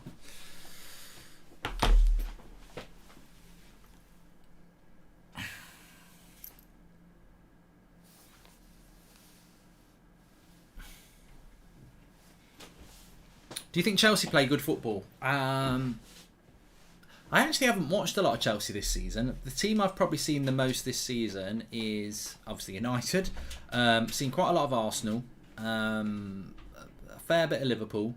They're probably the three teams I've seen the most of. Hadn't seen a lot of Man City. And Chelsea I've not seen a lot of this season. So I can't really say too much about Chelsea this year because I haven't watched a lot of them this year. So in the chat, let us know. What do you think about Chelsea? I will be watching them in a couple of weeks when they play United. How reliable are the sources linking us with Brendan Rodgers, says Said. Well, look, the story is that Brendan Rodgers has got a verbal agreement with Manchester United to join them, but he wants to come in this summer, but United want him now. I'm sceptical about the story because it means... Look, if I said, and then this is completely made up, this story I'm going to make up. If I said to you, Pochettino verbally wants to come to Manchester United, but he won't come until the summer. Now, we stick with Ollie till the summer. Ollie gets top four, and United keep Ollie because he got top four. Well, that verbal agreement never came to anything. I don't believe any story about any manager saying they'll come to us in the summer because if Ollie gets top four, we won't go for that manager anyway. So, and why would we wait till the summer? Let's just see what happens with that. I think I'll believe it if it's going to happen right now. And it needs to happen right now. Corner for Liverpool headed away. A bit of a break now for them. It's a nice little ball that. And Alisson's out off his line. Sweeper keeper. Whack him low to Manchester United. We've spoken about him, Arnab. I'm not talking about whack him low again. It's just it's a theory. There's nothing to it.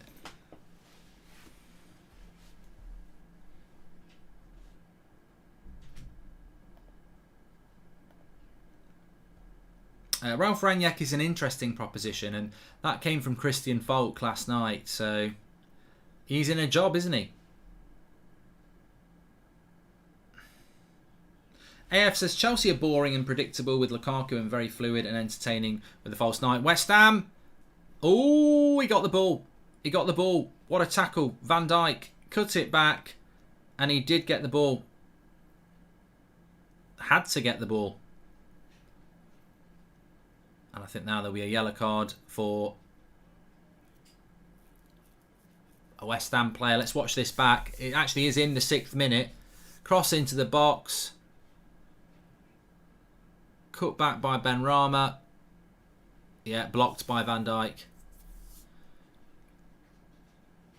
Bowen gets the shot in.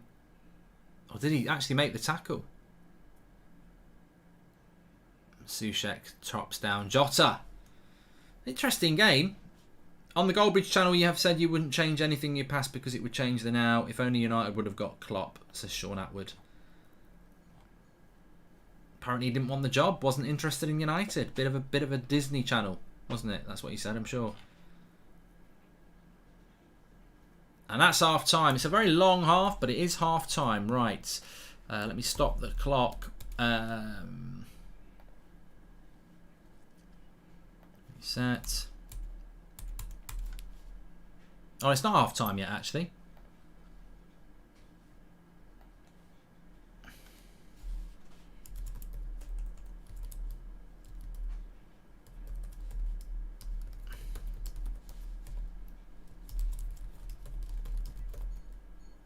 Good block. I mean, this ref has added 7.5 minutes on.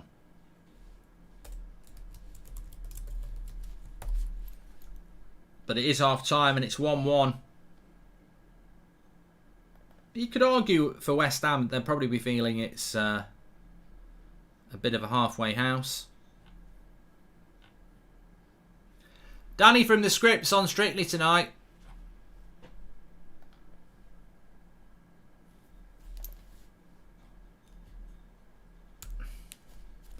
Mark, would you take Neil Warnock at United? You cheeky git, J-Hid. Get out. Get out. Van Dijk, very good. We could play either or. We haven't played either or for ages, Advath. Yeah, chuck some either ors in if you want to. We'll go through some of those. 1-1 at half time. Liverpool, probably on the balance of play, deserve it. I mean, I don't think West Ham have had any shots on goal. Liverpool have had over 70% possession. So, you know, 1-1's probably about right. Certainly was a fair goal for West Ham. Alisson just got himself into trouble. And then a marvellous free kick from Trent on the edge of the box, which we sort of saw, really, at the end of the day. We sort of saw that coming, didn't we? Indian or Chinese takeaway, says Daniel. It's a mood for me. It depends on the mood. Sometimes I feel like an Indian takeaway. Sometimes I feel like a Chinese takeaway. That's what it's all about, isn't it?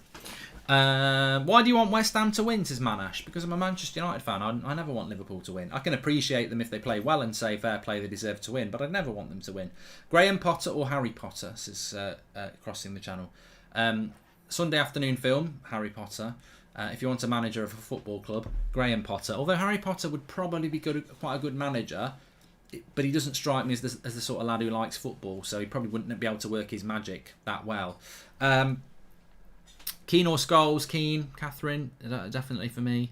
I mean, talent, Scholes, but as a footballer, I'd take Roy Keane in my team over Paul Scholes because of what he would bring. Van Persie or Van Nistelrooy, says last night. Ref playing for Liverpool, says Noah. Well, I don't know. You can't really say the ref's playing for Liverpool. I mean, look, I think Cresswell could have got a red card. I think it wouldn't have surprised me if a referee had said, you're not getting, you're not having that goal's going to be disallowed. So, yeah, I'm not completely convinced that the referee is favouring one over another. I do want to talk about who the next manager for the Premier League will be sacked. I think this is a really good question, actually. Who's going to be the next manager from the Premier League sacked? Because a lot of people will go Ollie, but that doesn't necessarily, he could be safe, like, for all you know.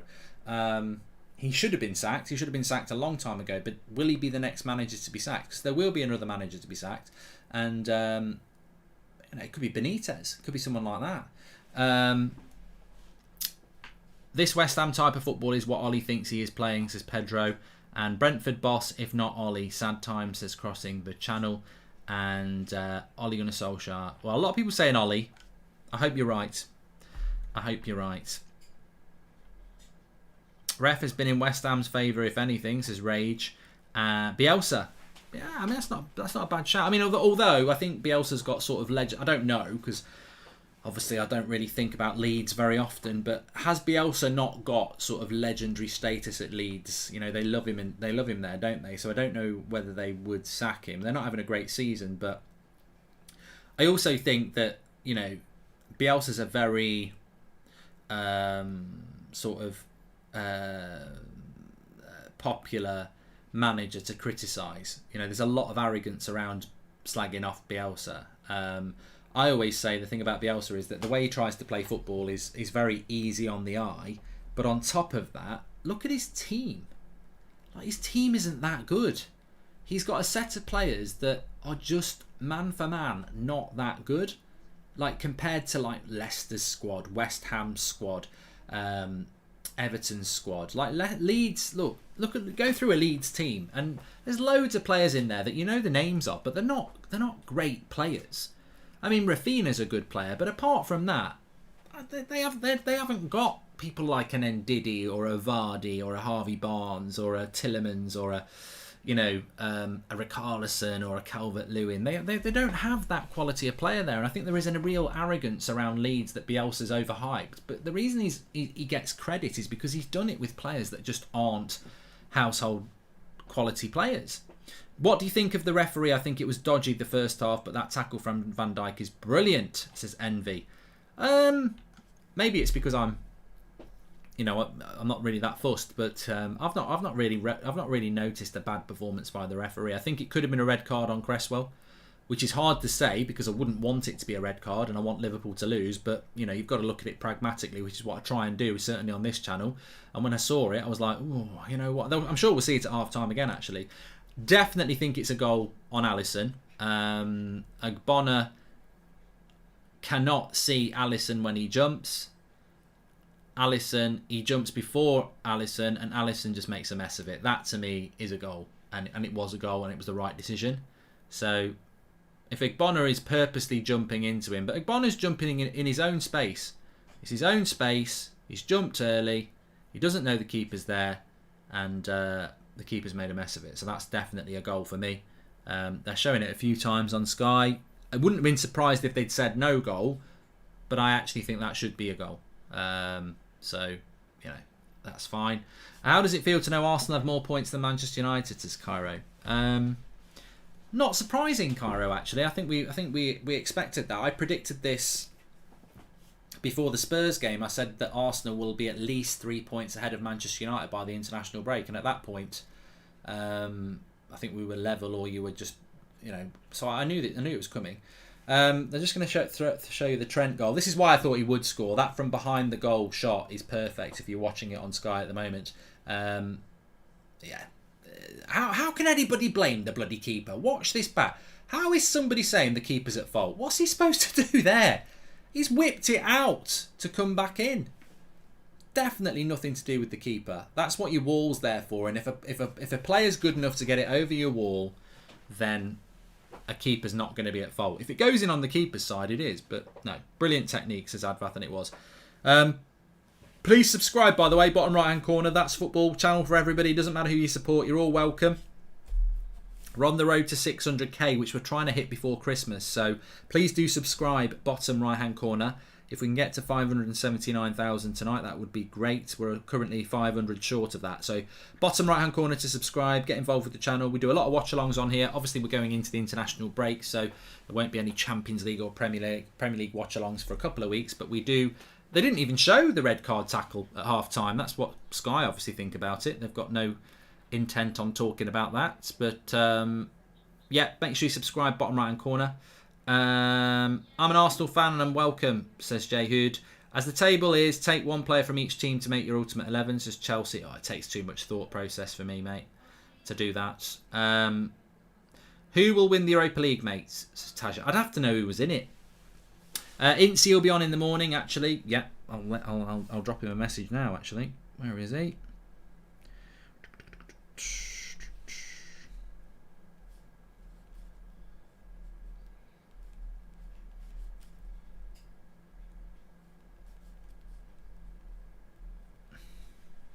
Hammers are going to win this, says David Lloyd. I think West Ham need to get on the front foot a little bit more. I certainly think that there's been a couple of times where Antonio and Bowen and Ben Rama have got in behind Liverpool, but I think they're just playing a little bit too defensive. I think at times Liverpool have had up to 73% possession, so I think West Ham need to be a little bit more expansive. There is respect, and they're taking it a little bit too far. I think they're taking it a little bit too far. Oh God, all the adverts are all about Christmas at the moment, aren't they? Anybody got any good ideas for like Christmas presents? Like for me, like good ideas. Like, and don't say a bottle of whiskey or something like that. I'm trying to think. I was thinking about getting one of them sort of watches. I don't mean like think something that tells you the time. You know, one I like is lovely, not a Fitbit. You know, something where you can, one of these modern gadget watches or something. I don't know. Aftershave, yeah, could get aftershave, I suppose. All I want for Christmas is a new manager at Manchester United. I want it way before then. I wanted it for Halloween. Did you see the Diego Maradona series on Prime Video? I haven't seen it, no, Sartek. No, I haven't. Apple Watch, butt plug, says Mike Kennedy. Whatever rocks your boat, Mike. Who's winning the Premier League this season, says Jesse. I predicted Man City at the start of the season. I think my top 5 was Man City, Chelsea, United, Liverpool, Arsenal. Obviously, I've done Liverpool dirty there because they're not going to finish 4th. But I might be right with Arsenal, and I'm still going to go with Man City. Zidane would be an amazing Christmas present, says Arsenal, but it's got to happen way before then. If United wait till Christmas, then the season will be over. Yeah, it will be over. Surprised with Chelsea draw with Burnley, says George. Yes and no. I mean, I think Chelsea would have expected to win that, but if you look back through history, these results can happen. I do think Chelsea are missing Lukaku, and I think that Tuchel would probably be quite happy with the points they've accumulated without Lukaku. So, you know, and Burnley have, you know, sort of found a bit of form recently, but it is 2 points drop for Chelsea. But can you drop 2 points when you're top of the league and clear? So, yeah, it's disappointing, but I don't think Chelsea can be too disappointed. And as I said, if it's Chelsea, Liverpool or Man City, I hope Chelsea win it because of the loyalties I have, obviously. Are the Rodgers reports real? Says Skeptical. I'm very disappointed that nobody asked Brendan Rodgers about the Manchester United job after the game between Leicester and Leeds, which makes me think, well, if he wasn't even asked about that, did he tell them not to ask him about it, or is it just so low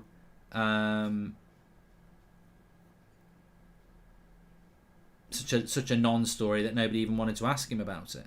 So you know, there we go.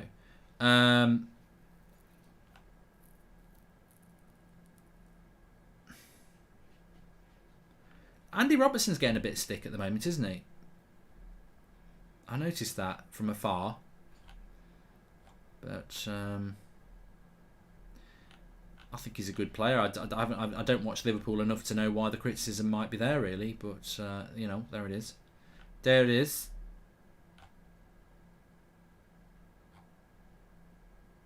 No, I can't see anything. I was just having a quick look around to see if there was anything sort of floating around online about anything, but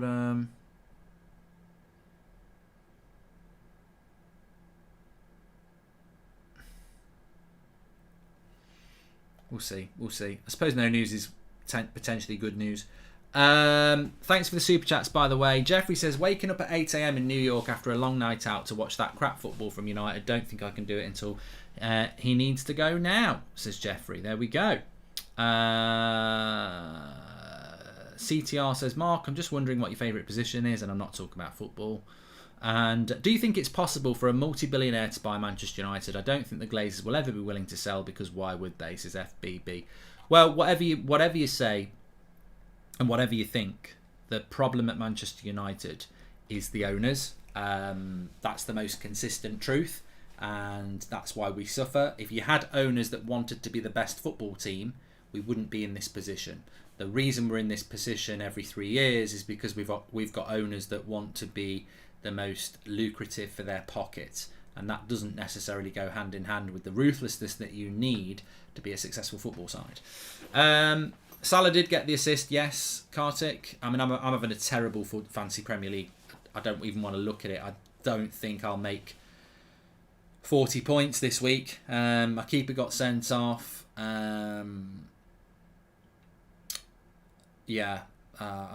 Ronaldo, Greenwood, Aubameyang missed a penalty. Damari Gray did nothing. So yeah, it's not going particularly well.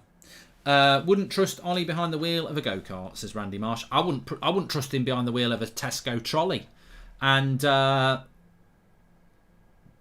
do you like F1? I do like F1, Callum, but I have to neglect my like for F1 because of football. It always seems to clash. And United Stand, like 7 o'clock tonight, we're live on the United Stand with another bumper Sunday night chat. So I won't be able to watch it. Would you take manager Deschamps, who won the World Cup, says AJ? Look, can I just make this very, very clear? Are you asking me what manager I want for Manchester United, or are you asking me would I take a manager over Ole Gunnar Solskjaer? Because the answer is very, very easy. But when you keep chucking names at me, it sort of falls in between because, they're showing it now. It's probably not a red card from that angle, Cresswell on Henderson, because his foot actually bounces off the top of the ball. I think the one from behind made it look a little bit worse, so I don't think it was a red card. So, what manager would I like at United? Zidane. Would I take Deschamps over Ole Gunnar Solskjaer? I'd take Deschamps' mum over Ole Gunnar Solskjaer, and I don't even know if she's alive. Either way, it doesn't matter. So, and if she is dead, rest in peace, Mrs. Deschamps. If she was Mrs. Deschamps, she might have been not married or something, I don't know. But the reality is, I would take virtually anybody over Ollie. Would I want Deschamps as United manager? No. If he's the only person, yes.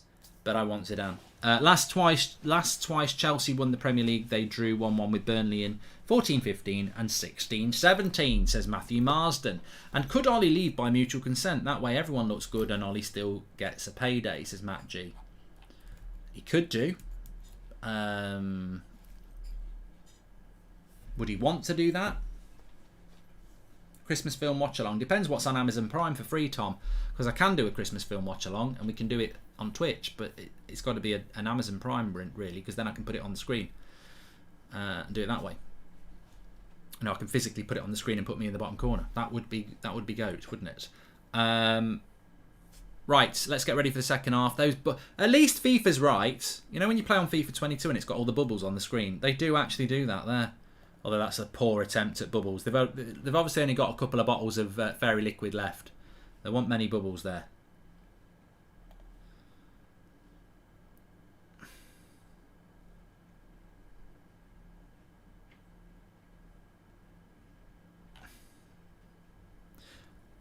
Hi Mark, waiting for the United Stand at 8. It's at 7. AB. So we're at about an hour and 20 minutes. We'll be live. I don't like Bad Santa, Ryder. My favourite Christmas film is Die Hard. Shut up, I'm not getting into a debate. And I do like Home Alone as well. Hi Mark, there's a spider on your shoulder. No, there's not, Tom. And we've done that many boring a time. And also there is... there's a new Home Alone film coming out. I'm going to watch it because I like Home Alone. It'll probably be rubbish, but, sentimentality and all that. And has anybody seen that Lego set that Lego released last week? Oh, I mean, I love Lego anyway. I've got the Old Trafford Lego set, which I haven't actually built yet. But they've released, it's like 200 quid for this set, and it is the Home Alone house Lego set. I was like, Seb, do you want it? I don't even like Lego. I've got it for you. I don't like Lego. I just want a gun that fires fire. You're getting Lego. You're getting Home Alone house. I've never even seen Home Alone. Do you see yourself quitting supporting United if the Glazers are still in charge? No, I'll never do that, Abby. I know why people say that, but you don't do that. In my book, you don't do that. You don't stop supporting the football club that you support. I'd love to turn my back on the Glazers, but I'm not turning my back on my granddad, and he's the reason I support Manchester United, and he's no longer with us. So I'd feel I was betraying him by turning my back on Manchester United and all the stories I know. So I wouldn't do that. But I think you can lose your interest in the club, definitely. As I said, if they appointed Southgate, I'd probably become a fan that just checks it on the radio each week. Which I'll put my hands up. I've done that. I think people are very snobby about their supports. Like, people say, oh, Goldbridge, why don't you go to games if you're a proper fan? Because I've got like 30,000 people watching a watch-along. It's become my job, and I can still watch it on the telly. Of course I love going to the games, and I used to go to quite a few games, but I don't really go anymore because I do that. It doesn't make me any less of a fan, and I shouldn't be judged by people who don't really give a shit about what they think anyway. But throughout my life, I've supported United more intensely and less intense, and I think if they did appoint a Southgate and the club became, you know, just a mid-table club, I probably wouldn't watch as much as I do. I'd still be a United fan, but I probably wouldn't watch as much as I do. When I was like 14, 15, 16, I didn't used to listen to United on the radio, and I'd only watch them if it suited me, because if United were kicking off at 3 o'clock on a Saturday afternoon, I'd be playing for my Saturday team. So you'd literally get in the car on the way home, put the radio on, United have won 4-0, great, I'll watch it on Match of the Day. So, you know, you still love the club, but, you know, sometimes interest wavers, doesn't it? And I think United are in danger of a lot of fans losing interest because they're showing no ambition by keeping this manager. And I can't understand how someone like Cristiano Ronaldo must feel, who's one of the most driven, ambitious footballers that's ever walked the planet. If we're feeling it as fans that we're becoming really fed up, imagine what Ronaldo feels like. Do you see yourself quitting? So that was a good question from Abjith. I appreciate that. Thanks for the super chat. Sean C says, I got the Lego Home Alone set, spent $250 on it. Building it in every Christmas season is going to be a new tradition in my house. Yes, Sean, I think that's what I would like to do. I would like to get it, build it, put it up for Christmas, and then take it down and, you know, break it apart again and just build it every Christmas. That'd be cool. Knowing me, I'd probably play with it. I'd probably, you know, the wife would come downstairs. What are you doing? Oh, shush, please don't take any pictures. Well, you're not watching porn. No, I'm playing Lego. Playing Lego with Kevin and the burglars.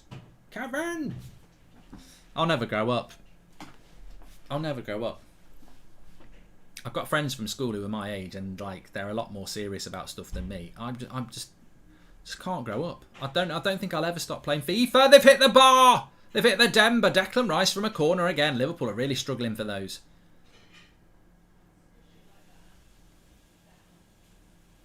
There's massive similarities between me now and what I was like as a sort of 12, 13, 14-year-old in relation to my excitement for football and games and things like that. Mark, thoughts on being linked to Rodgers? To me, there are better replacements aboard, but our board seemed so adverse to hiring out of their comfort zone, says Julian S. Yeah, I'd be very surprised if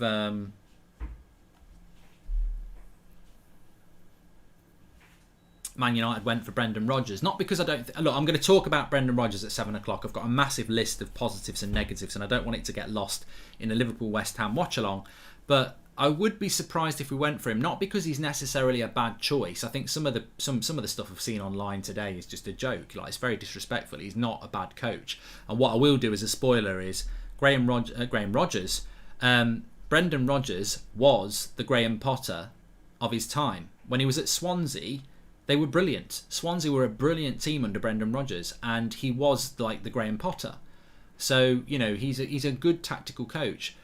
What would surprise me about United going for Brendan Rodgers is that, unlike Conte and Zidane, who are available and you haven't got to pay any money for, apart from their wages, Rodgers, you've got to pay Leicester and Rodgers. So, in a way, it would impress me because it would show that United aren't bothered about paying Ollie off, paying Leicester off, and then paying Rodgers his wages. You know, you're paying 3 people there, which I think, you know, what a save by Fabianski, lovely play.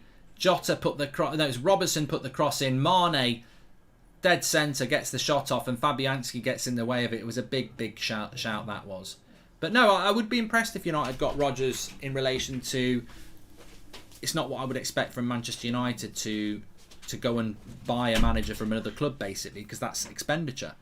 That would surprise me, but you know, let's see what happens. Good save by Fabianski. It was straight at him. If Mane puts it anywhere else, it's in. But yeah, good start to this half. West Ham hit the bar, and Mane hit Fabianski.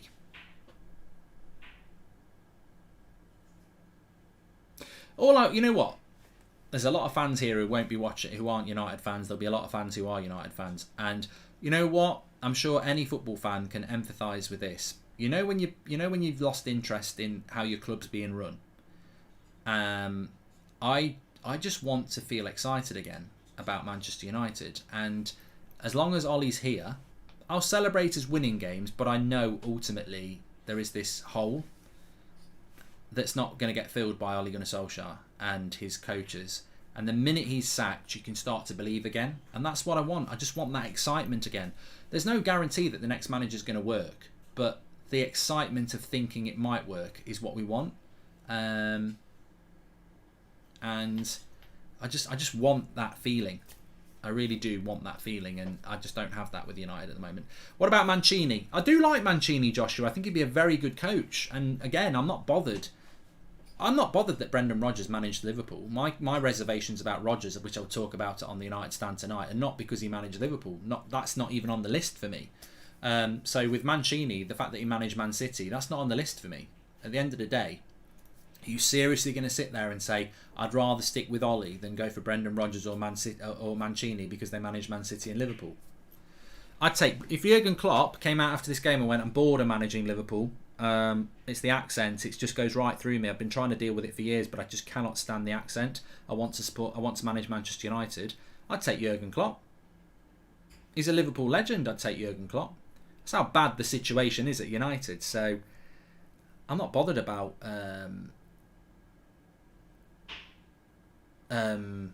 whether Mancini's managed Man City. I don't think Mancini would come to Manchester United, but I would definitely take him. Will Ollie go before the Watford game, says AJ? I hope so. I think tomorrow morning's key. I expect him to be sacked tomorrow morning. Let's see. I expected him to be sacked. Well, I say tomorrow morning. I think David Moyes happened on the evening, didn't it? Parker, thank you very much for the super chat. I wouldn't take Nuno. I don't want Nuno. God, no. Although I would take him over Ollie, of course. Yes, you're right. David, what's the percentage chance that Ollie gets sacked? Well, mate, you're asking me to put a prediction on something that I can't. I can't tell you how incompetent Manchester United are.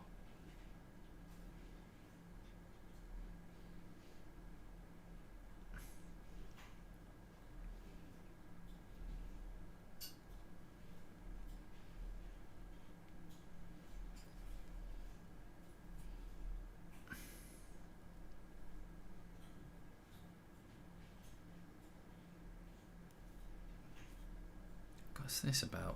It's not a message about.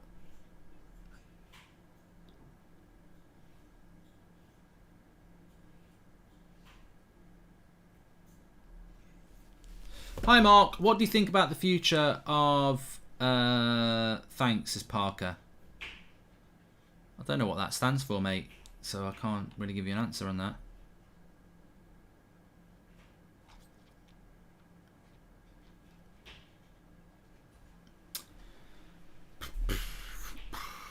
I mean, the interesting thing is, just going back to that, because this game's ebbing and flowing quite nicely at the moment.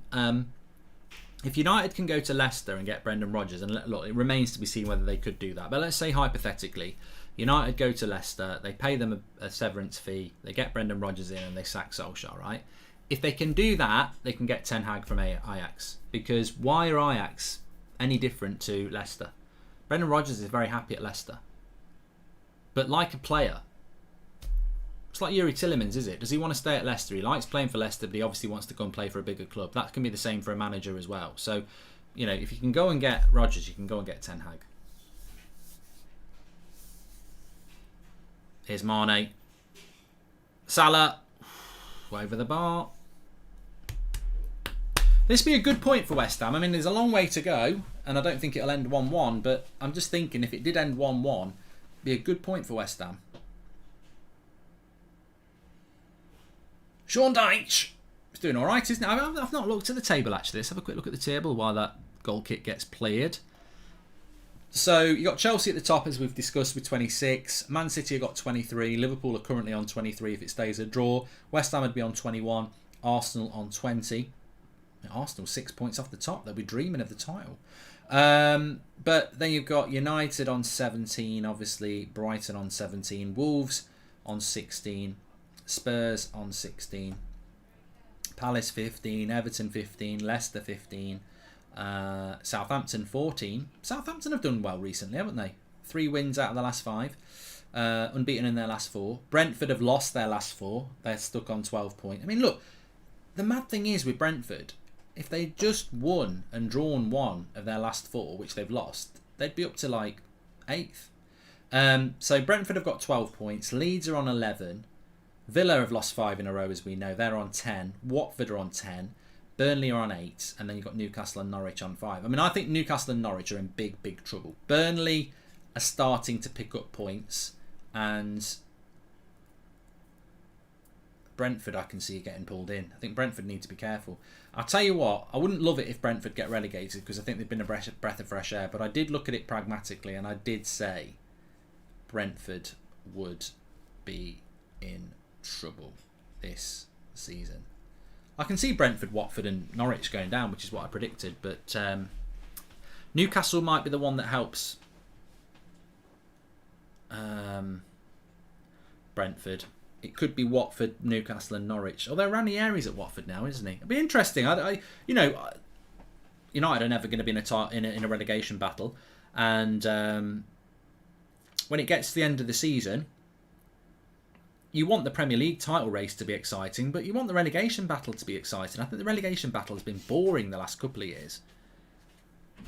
I remember Premier Leagues of the past when the is West Ham on the attack, when it was really exciting towards the end. I remember a Premier League season when Everton were going down. Remember that year when Everton were going down on the? I mean, this must have been. God, this could have been any time. This could have been 90s, but Everton were literally going down on the last game of the season, and they managed to stay up. I remember a few seasons where the last game of the season it was like that. 94, says Harris King. Yeah, you used to get some final days in the Premier League where not every team was decided who was going down.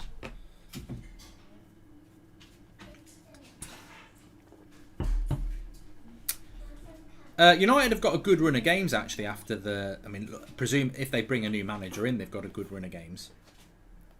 After they play Arsenal in December, we've got Norwich, Brentford, Brighton, Newcastle, Burnley, Wolves, Villa, West Ham. So there's an opportunity for a new manager to come in and make hay. What's the first video event that made United stand blow up? Was it during Van Gaal or Mourinho era or the DT beef, says Harris. Let's just see what happens with this free kick with West Ham and I'll come back to that. Headed away by Henderson. Half an hour to go. Good run. Good cross. Well away by, I think it was Matip. I think West Ham have looked dangerous when they've actually attacked. It's gone back for a free kick. Going back to that previous question, the United stand's never really done that. And I'm really pleased about that. We've never really done the whole, we're a small channel, we're a massive channel because of one video. It's always been a steady organic growth. And yeah, there's been big videos, but it has, if you look at the growth of the United stand over what is probably 7 years now, it has been like a steady graph. So there wasn't. I know some YouTubers get that. They'll be like small, bang video, but that never really happened with us. Can you compare Ten Hag's background with Fergie back then? Both successful in the Champions League and proven in a lower league. It's a risk, but a good one, says Hector. I don't. You know what? I don't think there's any point in comparing Sir Alex Ferguson with anybody. He was managing in the early 80s at Aberdeen. Football was very different when he took over Manchester United. I think one of the big traps a lot of football clubs fall into is their thirst for the success of the past makes them start looking for people who can come in and replicate the past. You can't replicate the past. You can't. I've seen somebody's, is it that Mr. Beast or somebody's trying to replicate Squid Game by building it in a big warehouse. He won't be able to replicate it because it's not going to be the same. You can replicate everything down to the finite detail, but it won't be the same. You need to find something new. Sir Alex Ferguson didn't replicate Sir Matt Busby. He had the principles of attacking football and developing youth, and then he built it. That's about as far as you need to go. Hi Mark, Ranić, I see every Man United related news now. What do you think now about it? Cheers mate, love the show. Well, I'd love you to point us into where this news is coming from, the GJ, because I wouldn't mind Ranić as an interim manager until the end of the season, and then he appoints somebody as a manager and he takes the director of football role. I would love that because it solves two problems long term. I'll be all over that, but I just don't feel that United are looking to do that, but I would love it. SK says Ranić and as interim, and then Ten Hag in the summer with Ralph as director of football. Did you know Ranić influenced the coaching style of Tuchel and Klopp? Says Sky. I'd love it. How do you feel after being loved by United stands? What sort of love are we talking about, Abdul? I'm not here to be loved. That's not what it's about. I think some people are about that, but that's not what it's about. I know there's a very fine line, and I know everybody's not going to agree with everything I say or any of the other lads and ladies say. That's the whole point. It's about having a debate, and I think if you're having a debate, then you're not being biased, and I think that's the most important thing. You look at what's happened around Manchester United over the last sort of month. The amount of bias in it has destroyed people's reputations because these people are very respected, but they've been biased, and people don't like that in their politics, and they're not going to like it in their football. People do not like to be manipulated because people have got agendas about why they will protect somebody. People want their football to be... And look, this is why Mika Richards yesterday was more popular than Roy Keane and Gary Neville in their post-match analysis, because Mika Richards was speaking facts about standards and the other two were probably protecting a mate. This is why Jamie Carragher's been more popular than Gary Neville's been on a Monday Night Football, because Carragher's talking about the standards of Manchester United. And, you know, being unbiased isn't always going to make you popular, but you will be appreciated more in the long run because you're being consistent. That's what it should always be about. Mark, what do you think about the story that Brendan Rodgers has agreed a verbal contract with United, says Joel? Well, we're going to be talking about it on the United Stand in an hour, so tune in for that. But I think it's an interesting story. We certainly, if you think about after the Liverpool game when he should have been sacked, we had a bit about Conte, but I think that was Conte wanting the job. I don't think United ever wanted Conte. That was Conte saying he was available. This is a bit different, isn't it? Now, it doesn't mean it's going to be true, but it's a bit different. Brendan Rodgers will not be telling his agent to link him to the United job. The only people that can be linking Rodgers to the United job is United, because he's a Leicester manager. Mark, United fans asking for Ten Hag, Zidane, Ranić. What makes them think this board even knows who they are, says Reeves. Yeah, well, they've got Wikipedia. They could have a read. Probably wouldn't be able to do that. 25 minutes to go. It's an interesting game, this. It'd be a very good 3 points for whoever gets it at this point. Manchester United are now the same number of points from the top of the table as they are from the relegation zone. 9 points either way, says Tio. I keep forgetting we're 9 points off the top as well. Bloody hell. As the United players scheduled for training tomorrow morning, what if Ollie is in the training ground tomorrow morning, says Sade. Well, this is what I mean. I think tomorrow morning's key, because if he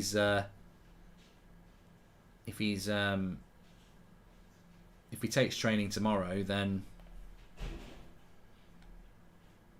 it's not a good thing.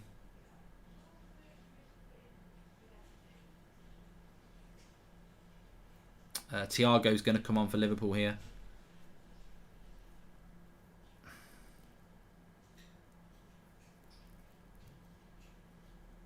Ollie out, Goldbridge in.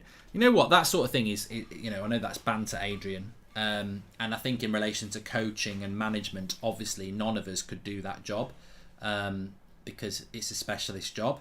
But I certainly think a lot of us... Oh, go on, go on then. Slip him in, through the middle. Can he do it? Oh, it's a goal for West Ham. I thought Alisson had saved it. It's a goal. It's Fornells. It's P. Fornells. Well, he's bloody scored. And it's 2-1 to West Ham. And Alisson gets a touch on it. But this is a big, big goal in the Premier League season. Because West Ham have taken the lead with 25 minutes to go. And it's P. Fornells who scores the... Fornells. It's got P. Fornells on the back of his shirt. I know it's Fornells, but... It's a good interception. He actually plays a part in the goal. He plays it off to Bowen, who does great things, Bowen. Holds it off to the perfect point Slips in for Nels. Smashes it. Alisson probably should do better. I think Alisson's had a bit of a stinker here. But it's 2-1 and it won't be chalked out. There's nothing to worry about in relation to offsides or anything like that. This is a big goal. Bobbles, says Tio. And what most people are hungry for is authentic honesty. This is what you give everyone, says Xander. Well, I tell you what, we've got a cracker on our hands now. 2-1. West Ham. What a goal.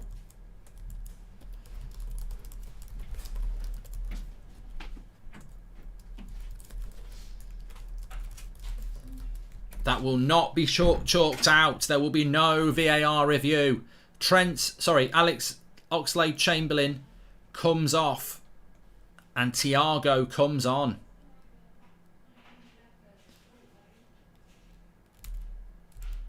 Well, now then. We've got a game on our hands now. 25 minutes to go.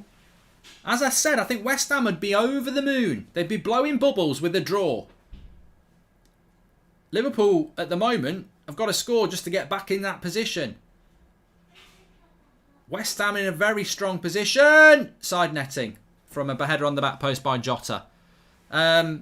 West Ham are in a very strong position to take all 3 points at the moment. But Alisson's had a bit of a crap game today, hasn't he? But this is what I mean. You know, when David De Gea made the mistake against Atalanta in midweek, some United fans were going, drop him. He's been absolutely world-class this season, David De Gea for Manchester United. If you're not a United fan, he's been absolutely brilliant. And Pisco says, sorry, but Alisson is not better than De Gea. Well, actually, what I'm going to say here is that, so De Gea's been world-class this season. He was brilliant yesterday. He's been brilliant, okay. Keepers make mistakes. He makes a mistake against Atalanta and people like, this is why De Gea shouldn't be the goalkeeper. Because people think that goalkeepers don't make mistakes. Like, Alisson's a world-class goalkeeper. He's made 2 mistakes today. Should Liverpool drop him for the next game? No. He's the number 1 goalkeeper. He's made a mistake. He made 2 mistakes. Keepers make mistakes like strikers, miss sitters, like midfielders don't pick up runners every now and again. These things happen. And, the funny thing is, after De Gea made that mistake against Atalanta, I actually said, Edison will make a mistake this season. Alisson will make a mistake. Keepers make mistakes. They have bad days. And Alisson's having a bad day today. Every team that beat Man United are cursed as English Talent FC. Yeah.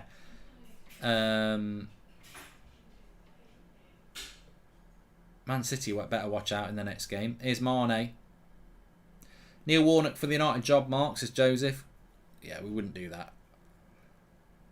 Lovely play by Declan Rice here. I tell you what, it's opened up again. Good interception by Fabinho. The break is on. It's on, like Pete Tong. And now it's Bowen on the left-hand side. On the right-hand side even. What's he going to do? He goes into the box. He skips past Van Dijk, who's too strong for him. That's a goal kick. Brilliant defending by Van Dijk. The break is on. The break is on. The break is on. It's on the streets. The break is on. Whoa,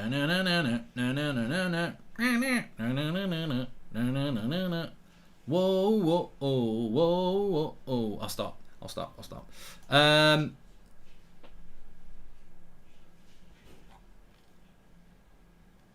Liverpool inconsistent, says Anis. Well, the interesting thing is, if Liverpool were to not win this game, drew with Brighton,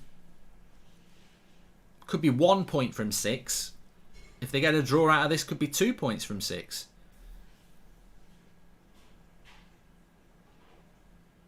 Here's Trent. Cross comes in. I mean, in fairness, though, all the possession from Liverpool, but have they had loads of good chances? I mean, Mane at the start of this half was a good chance. The equaliser is a free kick. So Liverpool have not actually created much in this game. And it's set up perfectly for West Ham now, says Advath. I agree, mate. It's there, keep compact, hit on the break. 20 minutes to go. I just don't think Liverpool have really been at it today. I don't know what anybody else thinks. They've just not been at it. And, the one thing, I don't worry about it because I don't want Liverpool to do well. They're our biggest rival. But the one thing I always think about Liverpool, and I've been saying it for years, is they don't have a lot off the bench attacking-wise if they want to change it, do they? It's Mane, Salah, Jota and Firmino, and that's basically it. They don't really have anything more. They're very reliant on those players who have to play a lot of games. And I do think that, 3 years ago they always defied belief, didn't they? But 3 years later, they're 3 years older. Can they keep doing it week in, week out? They're very good players, but, you look at United, I know we're crap, but you've got Ronaldo, lovely play by Antonio here, he's won the ball back, again it's a 3v3, up against Van Dijk, he's going on his own, oh no, he slipped him in, good save by Alisson, it was offside anyway, that break is on for West Ham, if they get the next goal it's over, but yeah, they had Shaqiri, but they sold him to Son. I just think Liverpool, when to their credit, they do so well, but they don't really have the depth in attack. Their front three positions, as far as I can see, it's Salah, Mane, Jota, and Firmino for 4 positions. Oh, he's in again here. Antonio, good block. Van Dijk's having a good game. Corner. Yeah, they've got 4 decent players for 3 front positions. Now look at Man City. They start yesterday with Jesus and Foden and Silva, and on the bench they've got Mahrez and Grealish and Sterling, and they've also got Torres, who's injured, so they've got 7 options just off the top of my head. Chelsea got loads of options, haven't they? You've got Lukaku, you've got Werner, you've got Pulisic, you've got Ziyech, you've got Mount, you've got Havertz, they've got Hudson-Odoi, they've got 7. You've got Manchester United. I know we're crap, but look at the options. You've got Ronaldo, you've got Cavani, you've got Rashford, you've got Greenwood, you've got Martial, you've got Sancho, you've got Lingard, you've got, options. I just think Liverpool don't have enough options in their front 4 positions. Go! Oh, it's just too easy. It's Zuma on the back post. Liverpool are in trouble. Bubbles are blowing. Get the fairy liquid out and have a pint and cough it up. Those bubbles are in the sky. And Liverpool are heading towards a huge loss here. 3-1 to West Ham. I don't think there's a way back. The cross comes in. Zuma on the back post. And he bangs it in with his head. It's like a tap-in for your head. Can you tap it in with your head? Well, you can if you're Zuma. Awful defending. I don't know what Trent Alexander-Arnold's doing here. Is he checking his phone? What's he doing? What is Trent Alexander-Arnold doing here on the back post? He's a crap defender, isn't he, Trent? What is Trent Alexander-Arnold doing there? Bubble Bridge. Well, it's 3-1. I don't know what Trent's doing there. Checking his Instagram page. Watching his goal back. I don't know what he's doing. But crap defending by Trent Alexander-Arnold on the back post. I suppose that's the contrast, isn't it? With Wan-Bissaka at United, good defensively, not great going forward. With Trent at Liverpool, brilliant going forward, defensively suspect. 3-1.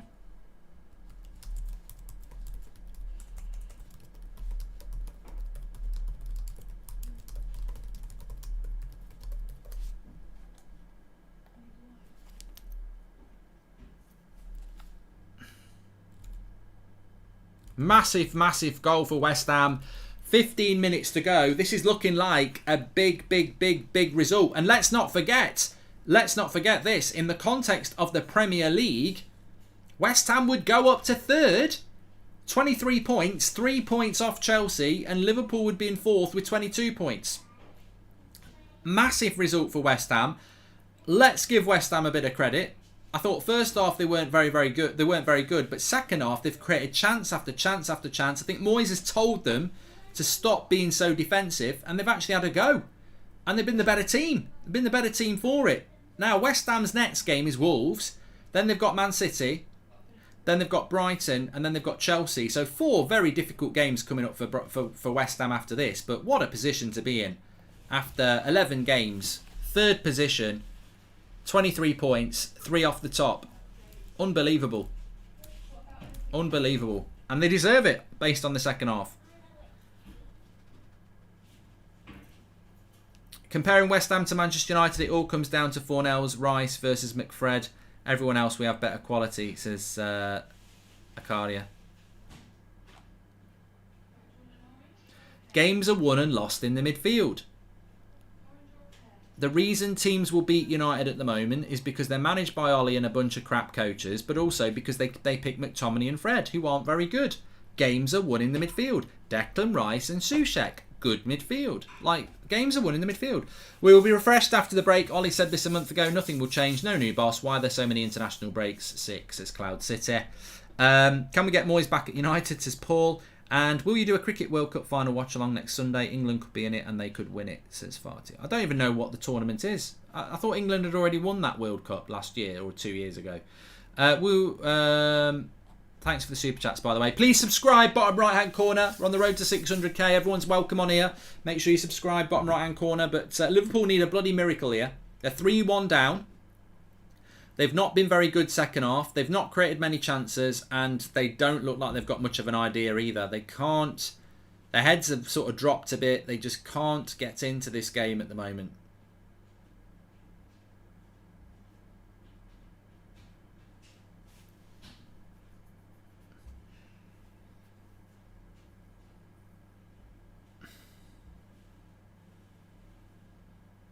.12 minutes to go. Salah into the box, trying to produce a miracle there. He's got about 5 West Ham players around him. Origi's on.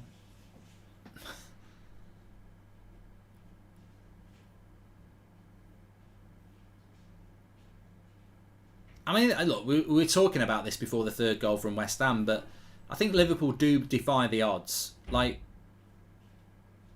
they bought a centre-back in Konate, but Wijnaldum left, didn't really get replaced. They don't really have loads and loads of options in the attack.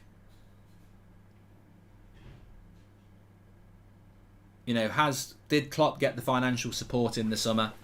Lots of Liverpool fans said not. Would you take David Moyes back? No, Jesse. I mean, this is a great point. If Moyes had never managed United, a lot of people would be saying get David Moyes. But we've literally been down that road. This is why you need to get a good coach in. David Moyes is a good coach. He's not good enough to manage Man United or Liverpool. Like, he's a good coach at West Ham and Everton. He's no better than that. And this is where people get lost in, like, give it to Ollie. He's done well as an interim. This is how good. This is how a game is approached tactically. Moyes did with West Ham today what Ollie can't with a better team, says Sagnick.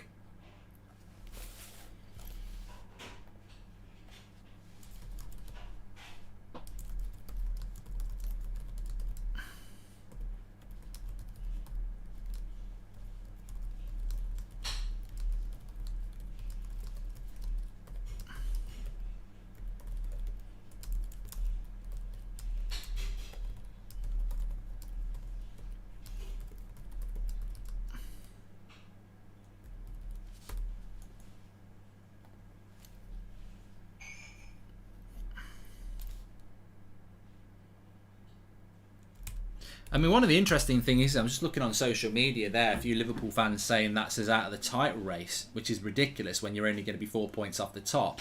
But there is a bit of context to that, because you do lose Salah and Mane for a few games, don't you, as well, in January. Going to watch the Grand Prix after Mark. Very exciting competition this year for once. I'll be live on the United Stand at 7. We've got another bumper show. It's a Sunday night show. Obviously, we're always live at 8 o'clock, but you know, last couple of weeks there's been so much going on. It's a panel show, lots more to talk about. So we like to be done by 9, but we're going to start a little bit early again. So I'll be on the United Stand in less than an hour, 45 minutes in fact. Amazed if Ollie keeps ignoring his mate Keno, saying why is he playing Fred in midfield, says Lynn Hall. I disagree with Roy about Fred. You know, what did he say about McTominay? He's developing, and Micah Richards said, I like McTominay, he's a young player. He's 25. 25 next month, Scott McTominay. You know, they're both as bad as each other. I don't like it that Fred gets all the blame, to be fair. I'm starting to even give Fred the benefit of the doubt. I really think there is a player in him. The coaching is just horrendous. So I agree, Daniel. I think every player deserves a clean slate. McTominay, Maguire, Fred. Will United's board think because Chelsea drew and Liverpool lost that keeping Ollie is an option? It all comes down to standards, says T.O. Well, they might do. They're idiots if they do. Would West Ham win the Prem this season be a bigger achievement than Leicester? Yes, Scooby-Doo, it would. And they won't win the league, West Ham. But it would be a bigger achievement because Leicester did fantastically well to win the league. But if anyone remembers that season, and you should do, it wasn't that long ago, they caught a perfect storm. Like, that season, the team that competed with West Ham, with Leicester the most, was actually Spurs, who bottled second place at the end of the season. Liverpool were poor that year. Man City were poor that year. We were poor that year. And Chelsea were not that good that year either. So everyone was going through transition that year. and Leicester just caught it perfectly. If West Ham were to win it this year, which they won't, and they won't now because they're 3-2. Origi, game on, 8 minutes to go, out of nothing. You can take the piss out of him, but he's just scored a good goal. On the turn. Like milk in the sun. On the turn. Spin, bang. Does well. I'll tell you what, if that's Ronaldo, people are saying what a great goal. Takes it down with his right foot, spins, lets it bounce, left foot, bottom corner. Good goal by Origi. Gets the piss taken out of him a lot, but it's a good goal. Could be a very, very important goal. 10 minutes to go. Bowen's going off. Don't know why I've gone so high pitched. 5 goals. It's been a cracking watch-along, actually. Loads going on. Kufal's coming on. Don't know what's happened with Kufal. Has he been injured or something? Because he was in my fancy Premier League team, but he's found himself out of the team recently, definitely.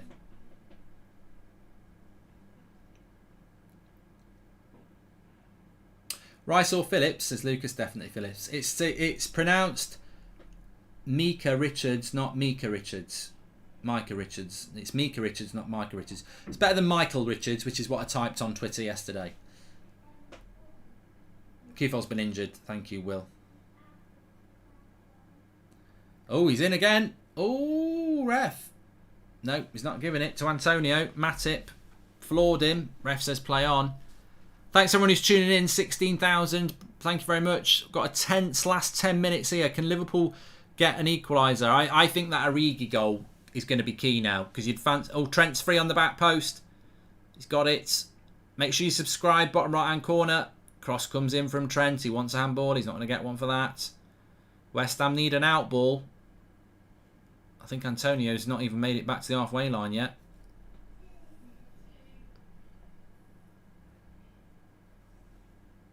What's for tea, Mark? Says Reese. I think I'm just going to have a cob, which is a bap. Which is a... It's not a sandwich. It's like a... You know, I don't know what you call it there. You know, like a bun. Yeah, probably have some ham and cheese and a bun, pack of crisps, because I'm live again at 7, so quick turnaround.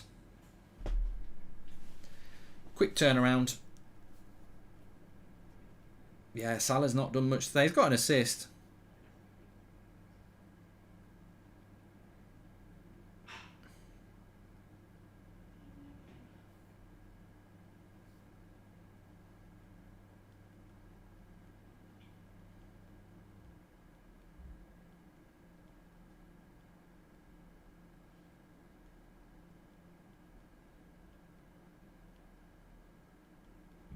Substitution.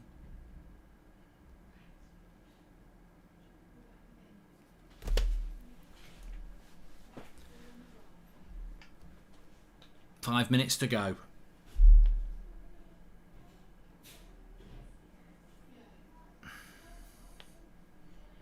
I tell you what, if Liverpool get out of this game with a point, it'll be a bloody good point, because they've not played well today. They've made mistakes at the back. They've conceded 3 goals, which is a lot. And they've not created a lot of chances. So if they can get out of this with a point, Klopp will love it. Mark, remember Liverpool fans were going crazy after Thiago's first game. He is bang average at best, says Connor. You know what, though? It's a bit like Pepe and Timo Werner. I mean, I can laugh at it because they're not at Man United. And, you know, I can't laugh at anything as a United fan, actually. But I can't lie and say I wouldn't have wanted Thiago.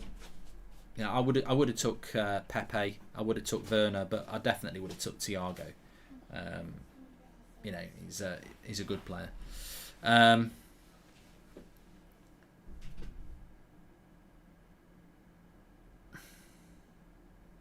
Moyes has gone to a back 7 here, which is probably not a bad idea because Liverpool don't have loads of height.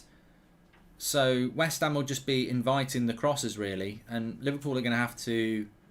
I mean, Mino's on. I would, if I was Klopp, I'd chuck Van Dijk or Matip up front.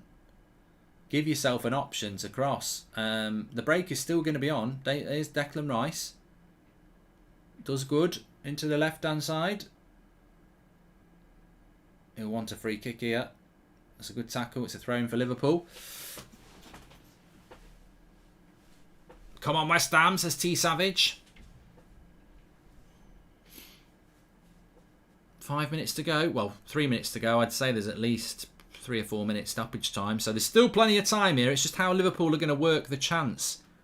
They're going to need something a bit special. They've got no... Well, Origi's not particularly small, but they need something up there. I think it's time to chuck a centre-back forward. Remember when teams used to do that? Put a centre-back up front for the last 5 minutes. Sir Alex used to do it loads.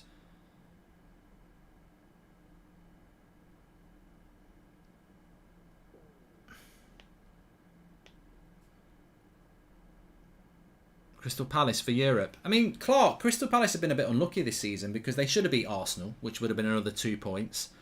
Wasn't it Brighton or someone like that? They should have had another 2 points. So they should have another 4 points, Palace, really, which would put them right up there. But they're doing well. It's all about whether you can keep it up, though. Have they got the Viagra when they need it? Because Brentford, people, I mean, I said I think Brentford will go down when they were doing well. And people are like, you don't know what you're on about. And I'm like, I do. I think the bubble's going to burst. And that's the thing with Palace, the bubble might burst. But fair play for Vieira. He's doing a good job. You just got to be careful with teams like that. Will the bubble burst? Because once you lose a couple... This is a massive result for West Ham. Well, it's a massive result either way. A draw's a good result for West Ham. But if they can win... Well, they're definitely parking the bus now. Minute of normal time to go.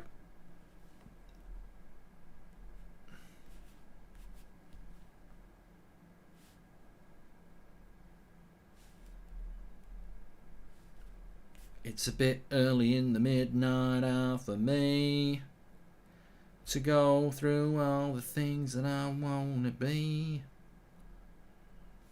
I don't believe in everything I see. Why am I singing like that? I'm going to send people to... You're going to make it rain. You're going to make it rain.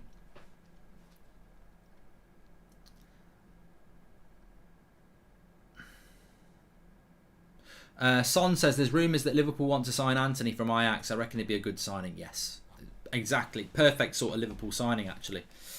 Why didn't Liverpool spend any money in the summer, though? I mean, I don't follow Liverpool like that. I know they bought Canate. Is it low? Have they just not got the money? But it's another free kick here. And I just want to see how far out it is. 4 minutes to go. Is it a cross? Is it a shot? I think that's a shot, isn't it? That's surely a shot. I think he's going to cross it, but I'd be having a shot from there if I was trying. He's not. He's going to cross it. Cross comes in. And he heads it wide! What a chance on the back post for Sadio Mane. And it's Sadio Missy. Because he's missed it. He's got to score. Oh, what a miss. What a miss.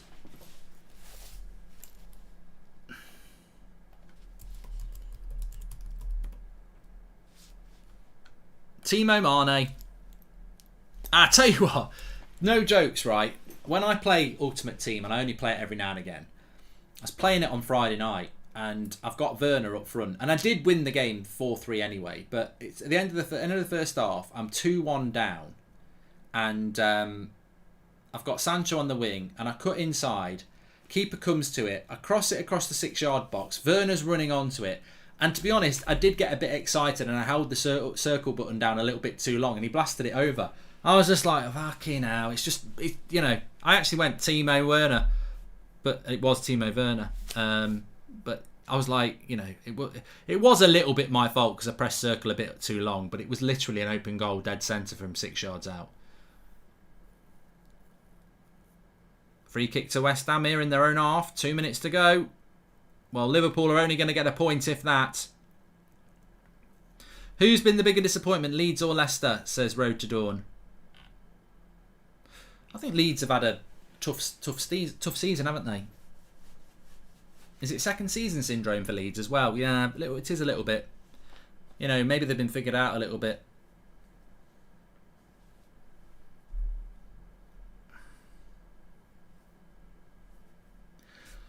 Hard result for Liverpool to take. Somebody just said, who've Liverpool got after the international break? Well, hold your horses.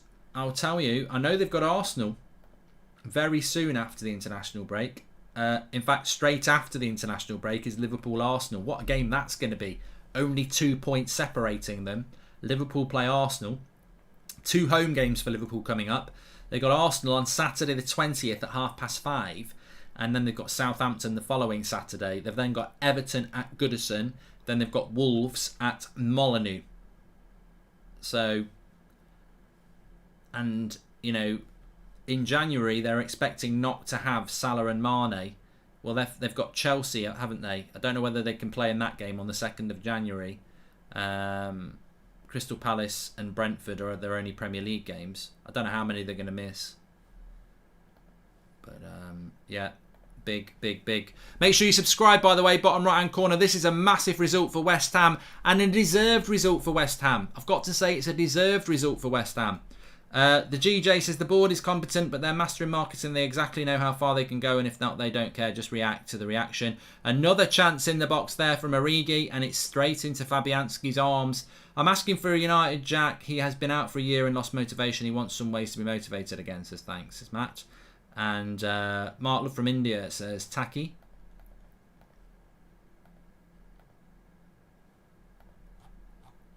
Thanks everyone for tuning in, by the way. I think there's a... What's going on here? Is there a corner or something? We've had the 4 minutes allotted time. We've had the allotted 4 minutes here.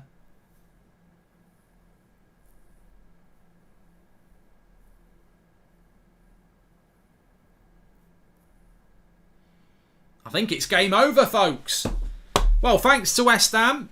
You know, I know United are absolutely shite and we should be sacking our manager any minute, but Liverpool losing is always a good thing as a United fan, and West Ham are becoming a little bit of a vice for everybody, I suppose. West Ham are, you know, Declan Rice vice. Not that he does anything like that, but what I'm saying is West Ham are... You know, I think everyone's got a lot of time for West Ham at the moment, and fair play to them. They are the underdogs in the top 4, but they've moved on. And look, interestingly as well, look, Liverpool losing. Yeah, it's great as a Man United fan that Liverpool have lost, but let's not lose sight of the fact that West Ham are 6 points clear of Manchester United. And United only beat West Ham because David De Gea got a penalty save in the last minute of the game. You know, West Ham are 6 points clear of United and they lost to United. So that's the story for me. But the top 4 looks like this. Chelsea's first with 26. Man City and West Ham in second with 23. Liverpool in fourth with 22. Arsenal up to 5th with 20. And that's how it's going to look as we go into the international break after 11 games. Fantastic result for West Ham. Fully deserved. And you know, that's just a fantastic result for them. Really, really good. Anyway, look, I'm live on the United Stand at 7 o'clock. I think it's already set up. The live chat's there if you want to get over there. We'll be talking Brendan Rodgers. We'll be talking the future of Ole Gunnar Solskjaer. We'll be talking Manchester United. Half an hour's time on the United Stand. I'll see you over there. Thanks everyone for watching. Make sure you subscribe to this channel. Well done to West Ham. Long may it continue. I'm enjoying this Premier League season. I can't enjoy Manchester United's season, but I'm enjoying it. I think the relegation battle is cooking up, and I think at the top of the league, it's looking fantastic. People say Declan Rice should have come to Man United in the summer. You're having a bloody joke. He's having a much better time at West Ham. I'll speak to you all in a bit.